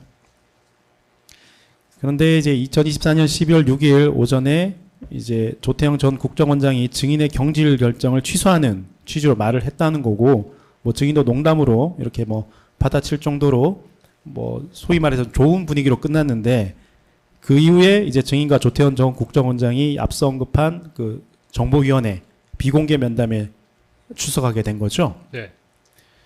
그리고 2024년 12월 6일 오후에 정보위원회 비공개 면담 이후 결국에는 증인이 결국에는 국정원 1차장직에서 물러나게 됐지 않습니까? 네.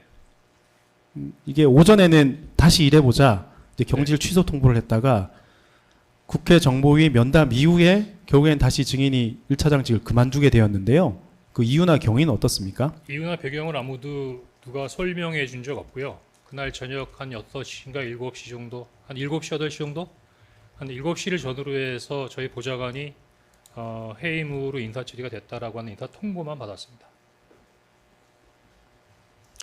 특별한 설명 없이 2024년 12월 6일 저녁 7시, 8시 그 어간에 보좌관으로부터 해임 처리가 됐다라는 통보를 받고 증인이 이제 1차장직에서 물러났다는 것을 인식했다는 건가요? 네. 그럼 그 이전에는 1차장직으로 계속 근무하실 거라고 생각했나요? 아니면 이거 해임돼 다시 경질될 수도 있겠다라고 생각하신 건가요? 12월 6일 날 정보위에서 제가 한 짓을 제가 잘 아니까 그냥 두지는 않을 거다라고 생각했습니다. 그렇다면 그러면 구체적으로 증인이 해임 사유에 대해서 듣지는 못했지만 결국에는 2024년 12월 6일 오후 정보위원회에서 뭐 대통령과 통화 내용, 지시 내용, 여인영 방첩사령관과의 통화 내용, 뭐 체포 명단 이런 것들을 보고했고 그런 것들이 언론에 공개된 그 사유 때문에 증인도 경질될 수도 있겠다. 그 어느 정도 예상을 했다는 거네요. 네.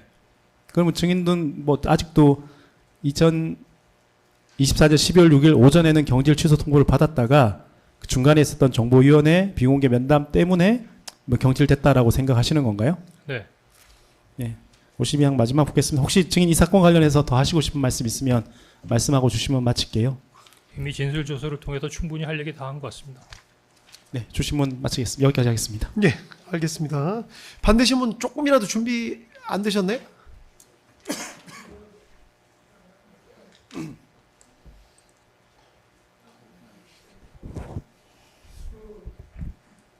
피고인이 지금 직접 물어보신다고요? 왜냐하면 이게 팩트에 관한 거라서. 일단은 잠깐만요. 저 피고인 말씀하실 기회 드릴 테니까 일단 변호사님 혹시 뭐 준비되신 거 아예 없나요? 지금 반대신문? 그래요? 알겠습니다. 그러면 잠깐만요. 일단 주신문하고 반대신문 혹시 준비하시면 한 어느 정도 시간이면 되나요? 위현석 변호사님 반대신문 한 어느 정도 시간이면 되나요? 한 4시간 정도 필요합니다. 4시간이요? 알겠습니다. 4시간 정도. 예, 피고인 뭐 아까 뭐 하실 말씀 뭐. 그러면 저는 한 가지만 얘기하고 그냥 그만할게요. 예, 그러니까 지금 뭐 증인한테 물어보실 거예요. 네네. 예.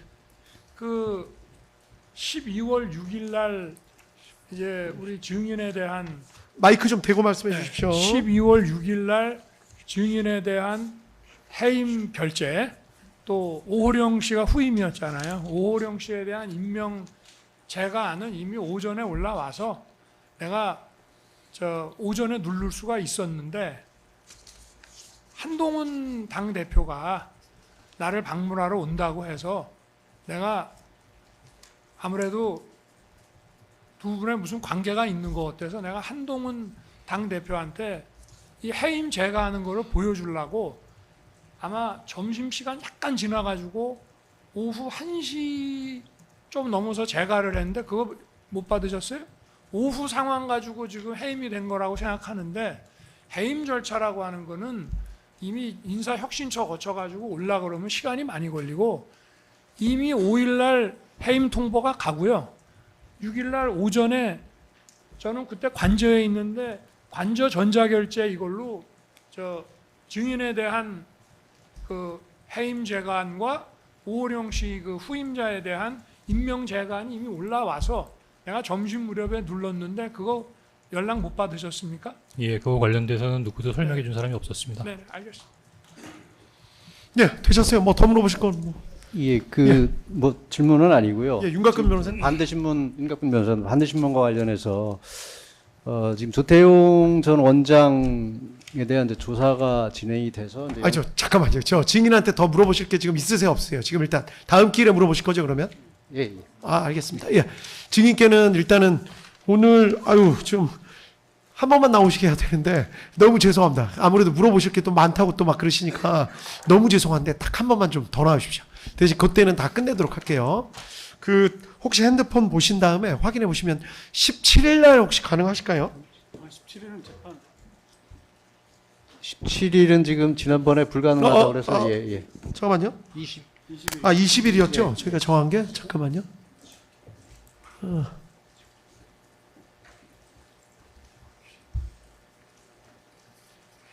20일 날 혹시 가능하신가요? 예. 네. 아유, 너무 죄송합니다. 저는 오늘 계속해도 되는데요. 아니, 근데 저희도 계속, 그러니까 오늘 물어보는 시간이 만약에 짧으면 그냥 진행해도 되는데 어차피 오늘 안으로 못 끝날 것 같아서 왜냐면 이따 검사님들이 또 물어보셔야 되거든요. 상대편이 물어보시는 거 갖고 또 물어보시고 그걸 갖고 또 물어보셔야 돼요. 그러니까 두 번을 물어보셔야 되는데 아무래도 오늘 중으로는 아무리 늦게 해도 끝나기가 좀 어려울 것 같아서 차라리 차분하게 말씀하시는 게 나을 것 같아서 그렇습니다. 죄송하다는 말씀 드리겠습니다. 11월 20일 날 오전 10시 10분에 이곳으로 나오시면 됩니다. 그리고 저희가 따로 연락 드리지 않습니다. 10시 50분이라. 10시 10분이요. 10시 10분. 예, 10시 10분까지 이곳으로 나와주시면 됩니다. 오늘 차분하게 말씀 잘해주셔서 크게 도움이 많이 됐습니다. 다음 기회에도 똑같이 차분하게 말씀해 주시면 될 것 같습니다. 예, 다시 한번 감사드립니다. 그리고 죄송합니다. 한 번 더 나오시게 해서. 예, 먼저 돌아가시는 거 보고 다음 얘기 하도록 하겠습니다.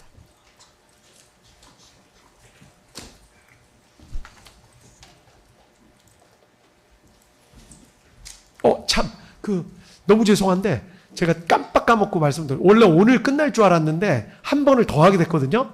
너무 죄송한데, 비밀 진술허가 한 번 더 받아오실 수 있을까요? 20일 날, 그게 매 기일마다 꼭 있어야 되거든요? 예, 그게 있어야만 계속 진행을 할 수가 있어서, 한번 말씀, 꼭 좀 부탁 좀 드리겠습니다. 오늘처럼 그거 미리 제출해 주시면 더 좋습니다. 다시 한번 감사합니다. 검사님 한 분이 그걸 좀 확인하셔서, 받아서 미리 좀 제출해 주시면 더 좋고요. 아시겠죠? 예, 가능하면 그렇게 하겠습니다. 예, 예. 예, 다시 한번 감사드립니다. 예, 그때 뵙도록 하겠습니다. 감사합니다. 20일 오전 10시 10분이요. 예, 나가시고 확인했고, 예, 윤곽근 변호사 아까 무슨 말씀하시려고요? 반대신문상을 이제 준비하는 과정에서 지금 오늘 또 증인이 이제 증언한 부분들을 보면 조태용 원장과 관련된 부분, 보좌관들과 관련된 부분들이 많이 있습니다. 근데 그게 지금 특검에서 다 조사가 된 것으로 알고 있습니다. 그래서 그 부분에 대한 어떤 진술 주소 내지는 피의자 신문 주소 이 부분이 좀 확보가 돼야 증인에 대한 반대 신문이나 이런 것이 한 번에 좀 쉽게 끝날 수 있지 않을까 그런 생각을 예. 합니다. 아까 그거는 변호인들께 말씀을 드렸습니다. 어떻게 하기로 말씀을 다 드려서 그런 절차를 밟아서 하시면 될 것 같아요. 일단은 오늘 주신문에 대해서 준비하시는 데는 크게 무리는 없을 것 같고 아까 뭐 보좌관 그걸 작성한 보좌관을 한번 불러보고 싶으실 것 같은데 그 부분은 뭐 상의하셔갖고 다음 반대 기일에 뭐 직접 물어보시거나 그런 방법이 있으니까 그 부분에 대한 조서가 있으면 조서를 보고 추가로 증언을 들을 필요가 없다고 판단되면 안 부를 수도 있는 부분이어서요. 그러니까요. 그 부분은 검찰에 좀 성명을 좀 해주시기 부탁드리는데요. 보좌관에 증인으로 부를 필요까지는 없고 알겠습니다. 진술서 말씀드리는데 알겠습니다. 저희가 그게 검찰 어떤 사건에서 불렀는지를 확인할 수가 없어서 불렀다라는 것은 저희가 대강은 알고 있습니다만 이라고 알고 있고 근데 그게 어떤 사건에서 불렀는지 그리고 지금 저희가 수사 기록 목록이나 이런 것들을 등사 신청을 하면 특검에서 굉장히 검토를 굉장히 오래 하고 수일을 걸쳐서 검토를 한 이후에 등사를 해주십니다. 그래서 지금 다음 주 목요일인 만큼 빨리 해주셔서 저희가 반대 신문을 준비할 수 있는데 만전을 기할 수 있도록 좀 도와주셨으면 좋겠습니다. 예, 잠깐만요. 예, 검찰 측에 확인 좀 하겠습니다. 어떤 분인지를 일단 파악하고 계신 건가요? 저희가 가지고 있는 정보는 다 목록과 함께 다 제공해 드렸고요. 필요하시면 수사팀에 요청하시면 될 것 같습니다. 지금 제공된 수사 목록 그러니까 일단 예. 이게 없습니다. 없어서 근데 지금 검찰에 요구하고 싶은 것은 성명을 좀 해주셔야 되는데 지금 홍장원 씨의 보좌관에 대해서 조사를 하셨는지, 만 조사를 하셨으면 진술 조서가 있는지 그 부분을 좀 예. 밝혀주셔야 되는데요. 알겠습니다. 예. 그 두 가지에 대해서 예. 이창규 검사님. 예. 저도 모르는 상황입니다. 네, 재판장님. 네, 일단 알고 저희가 계시는- 이 알고 사건과 관련해서는 보좌관을 조사한 적이 없는 것 같고요. 지금 적이 말씀하시는 거 보니까 저희 네. 아마 뭐 다른 별건으로 조사가 진행될 수도 있을 거라는 생각이 드는데 저희들도 좀 확인을 해봐야 될 것 같습니다. 알고 계시는 건 지금 없다. 그런 네, 말씀. 저희가 만약에 보좌관을 조사했으면 당연히 이제 증거로 신청을 했고요. 또 거기에 대해서 저희가 입증객에 다 밝힐 텐데 저희가 말씀하시는 내용을 들어보니 저희도 조사가 안 되었고 저희도 이제 증거로 제출하지 않은 정말 분을 같습니다. 이때 그러니까 저희들도 이제 저기 홍장원 증인한테 확인할 때 보좌관의 그 이름이나 직책은 보안 사항이기 때문에 알려줄 수 없다라고 해서 더 이상 확인을 하지는 않은 건 맞습니다. 예, 알겠습니다. 아니 예. 정말 아니 이게 지금 예. 헌법재판소 탄핵 심판정에서도요. 홍장원 씨 이게 이제 재판관들이 뭐 이것저것 많이 여쭤보시고 해가지고 2번을 했습니다. 그러다 보니까 한 3시간 40분, 3시간 한 20분 정도 이렇게 신문을 했는데 본인이 지렁이 글씨를 뭐 우리가 입수할 수는 없는 거고 본인이 냈어요. 그러니까 그 지렁이 글씨라는 게 도대체 그걸 가지고 어떻게 저런 문서가 나올 수가 있는지 해서 비공개라도 그러면 그 사람의 뭐 신분 이런 게 공개 안 되게 비공개 신문이라도 좀 해달라 했는데 안 받아들여졌거든요. 그러니까 이게 뭐 그냥 웬만큼 쓴 거고 글씨체가 비슷하고 뭐 내가 작성한 거라 그러면 그걸 왜 증거 동의를 안 하겠습니까? 근데 자기가 초안이라고 초고라고 낸 게 그냥 지렁이에요.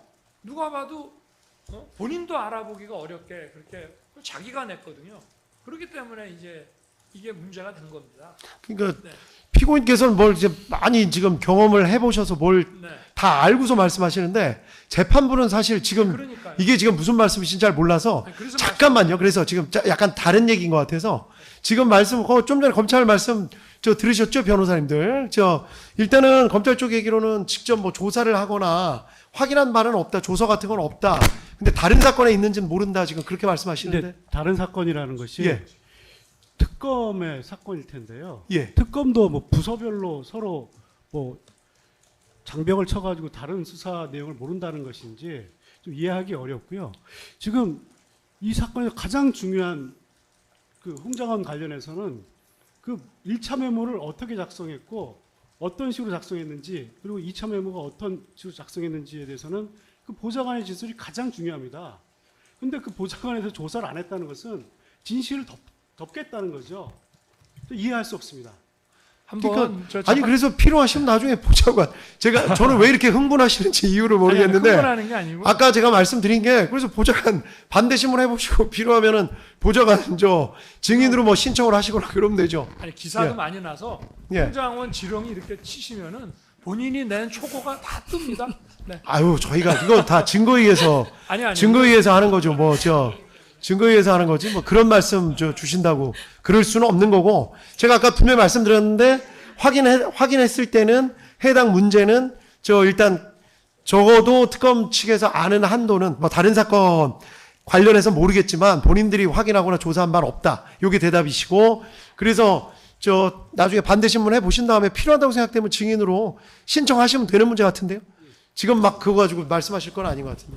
어쨌든 반대 신문 전에 받아봤으면 하는데 그러면 지금 뭐 저희는 특검 내부 사정을 알 수가 없는데 지금 그 특검 측에서 하신 말씀을 보면은 특검 내부에서도 지금 내란 이 우두머리 사건 외에 다른 뭐 피고인이나 다른 범죄에 대해서는 뭐 서로 상호간 모른다라는 취지로 말씀하시는 것 같아서 특검 상호간에서 모르는 것들을 저희가 알고서 수사 목록이나 다른 조서들을 등사 신청을 할 수 없는 것이라 이것들을 저희가 어디다가 어떻게 신청을 해야 된다는 것인지 이거를 저희가 어떻게 성명을 구해야 되는 그것조차도 지금 깜깜인 것이거든요. 검사님들한테 그럼 한번 확인해 보실 수 있는 부분은 확인해서 알려주시고 뭐 없다고 하는데 뭐 방법이 없죠. 근데 아까 그거는 그럼 어떻게 하셨어요? 아까 이름을 대충 아시는 것처럼 말씀을 하셨는데 오히려 변호사님이 더 잘 아시는 거 아닌가? 그 홍장관 기록에 보면은 보좌관 그 통화 기록에 그 핸드폰에 그 통화 기록이 있고 거기에 보좌관 이름이 있습니다. 아, 그래요? 네네. 아니 그러면은 그러니까 저는 왜 그러시는지 모르겠는데 이건 뭐 증인으로 신청하시거나 하시면 될 문제 아닌가? 제가 보기에 저희 측에서 증인으로까지 신청할 필요는 없고 아무튼 아니 그러니까 변호사님들 말씀은 검사님 말씀을 좀 못 믿겠다는 취지 같아요. 근데 검찰 측에서 굳이 뭐 그거를 뭐 속여야 될 이유가 없는 것 같은데. 아니 못 제가 보기엔. 믿겠다는 게 아니고요. 네. 재판장님 윤곽근 변호사입니다. 일단 아까 그거에 대한 답변은 다 하셨습니다. 예. 조사가 이루어졌으면 그 조서가 있으면 증인신문도 효율적으로 될 것이고 굳이 증인으로 부를지 안 부를지도 판단하기가 좋겠다는 생각에서 우선 그 부분에 있는지를 확인하는 것이고 지금 특검팀 내부에서도 그 범죄 사실별론지 피고인별론지 이 서로 지금 정보 소통이 안 된다면 그 부분 좀 더 전체적으로 확인해서 예. 그렇게 하면 될 것 같습니다. 지금 뭐 못 믿어서 그러는 게 아니고요. 예. 실제 여기 지금 말씀하시는 거는 뭐 모르신다는 거고 혹시 있는지 확인해 달라는 겁니다. 예, 알겠습니다. 이거는 신빙성 문제가 있어서 검찰 측에서도 굳이 뭐 신빙성 위험에 노출될 필요는 없으니까 사실대로 말씀하시는 거라고 생각을 하고 그 부분은 뭐 확인하실 수 있으면 다른 데다가 한번 물어봐 주시죠, 한번. 뭐 다른 팀에서도 혹시 뭐 조사한 적이 있는지 그 부분만 나중에 확인해 주시면 될 것 같아요. 그리고 반대신문 꼭 다음 기일에 한 번 더 나오라고 할 수는 없습니다. 그래서 다음 기일에 그냥 마무리해야 됩니다. 4시간 정도 말씀하셨으니까 4시간 정도 예상하겠습니다. 예. 그리고 어차피 제주신문, 재반대신문도 하셔야 되니까. 예, 그리고 재판장님 추가 기일 관련해서 예. 이제 그거 말씀드릴까요? 예. 그래서 그 12월 예. 24일과 예. 12월 29일이 가능할 것 같습니다. 12월 24일, 12월 29일. 예. 12월 30일도 한번 하시죠. 12월 30일 도. 30일을 같이 하기는 좀 어려운. 그러신가요? 그때 어차피 왜냐하면 제가 지금 왜 연달아서 말씀을 드리냐면 증인이 이렇게 어떤 생각이 드냐면 이제 그날 오후에 여인영 씨도 지금 소환할 생각인데 여인영 씨 소환하면 또 주신분 그러니까 어떻게 말씀을 드려야 되나? 증인이 있으면 그날 오전서부터 이렇게 쭉 가는 게 아니라 오후에 조금 하다가 이렇게 연결될 것 같아서 차라리 연달아서 해도 문제가 없을 것 같아서.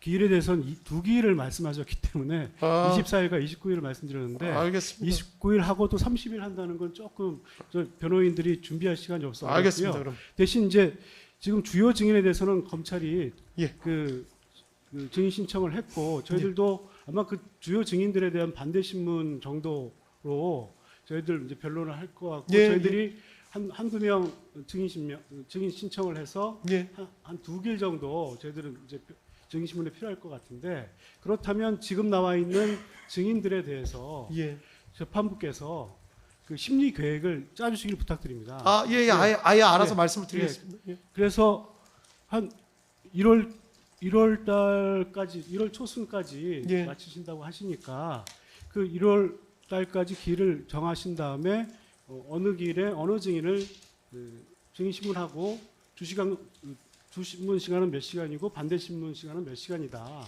이렇게 정해 주시면 저희들은 거기에 최대한 협조해서 재판을 진행하도록 그렇게 하도록 하겠습니다. 그리고 하겠습니다. 1월 초 기일도 아예 말씀드리죠 뭐. 7일, 9일, 12일. 1월 7일, 9일, 12일. 이렇게 생각하고 있습니다. 1월 7일, 9일, 12일.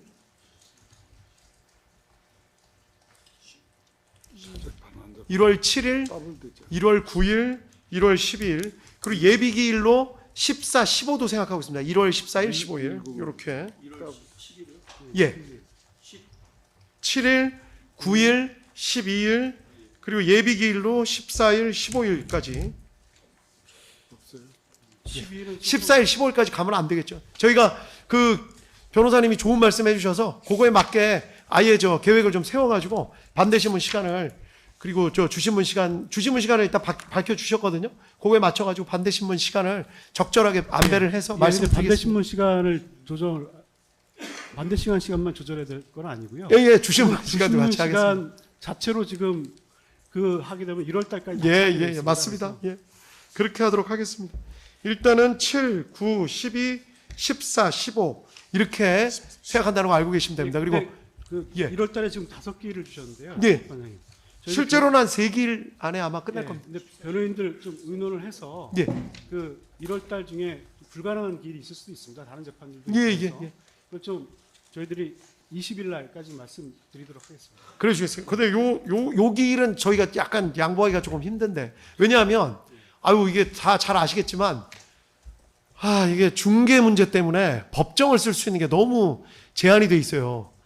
그러니까 무슨 말씀이냐면, 이게 좀 죄송한 말씀인데, 양쪽에다 죄송한 말씀인데, 중개가 가능한 법정은 딱 3개밖에 없습니다.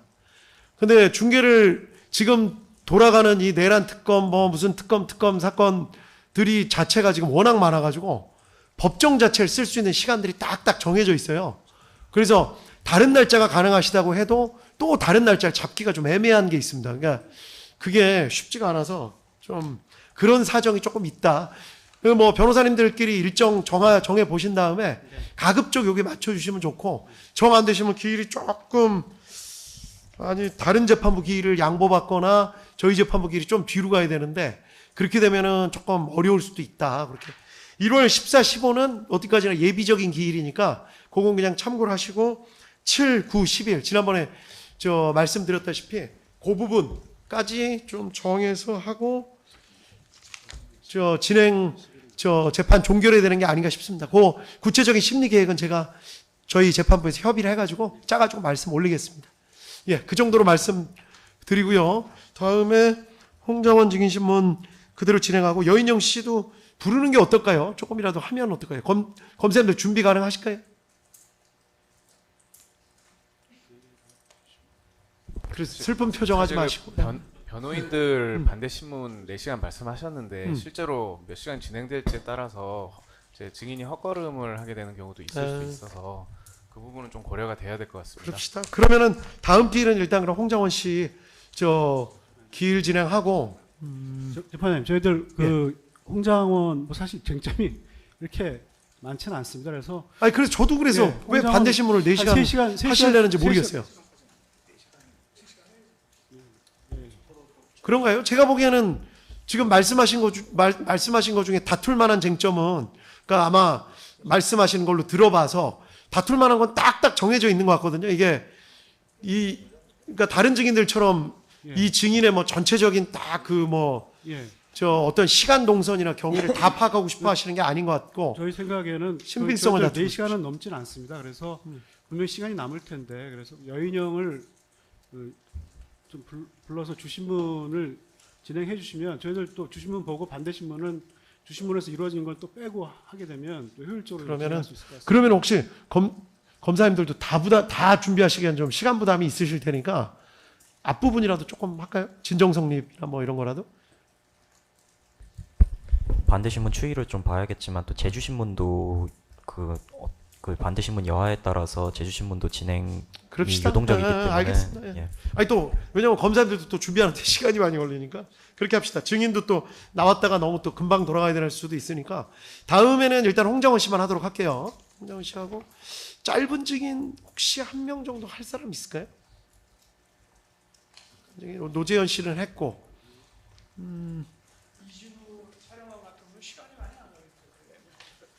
이진우 씨는 다음 길에 제가 말씀드릴게요. 어떻게 할지.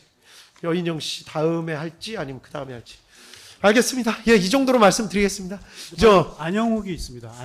안영욱 씨요? 예. 혹시 검사님들 안영욱 씨 하나? 제가 예? 좀 착각을 했었는데, 과학수사센터장 진술만 보고 제가 했는데. 그렇죠. 저도 나왔었다고 생각했는데, 안영욱 씨는 얼마 걸릴까요? 하면.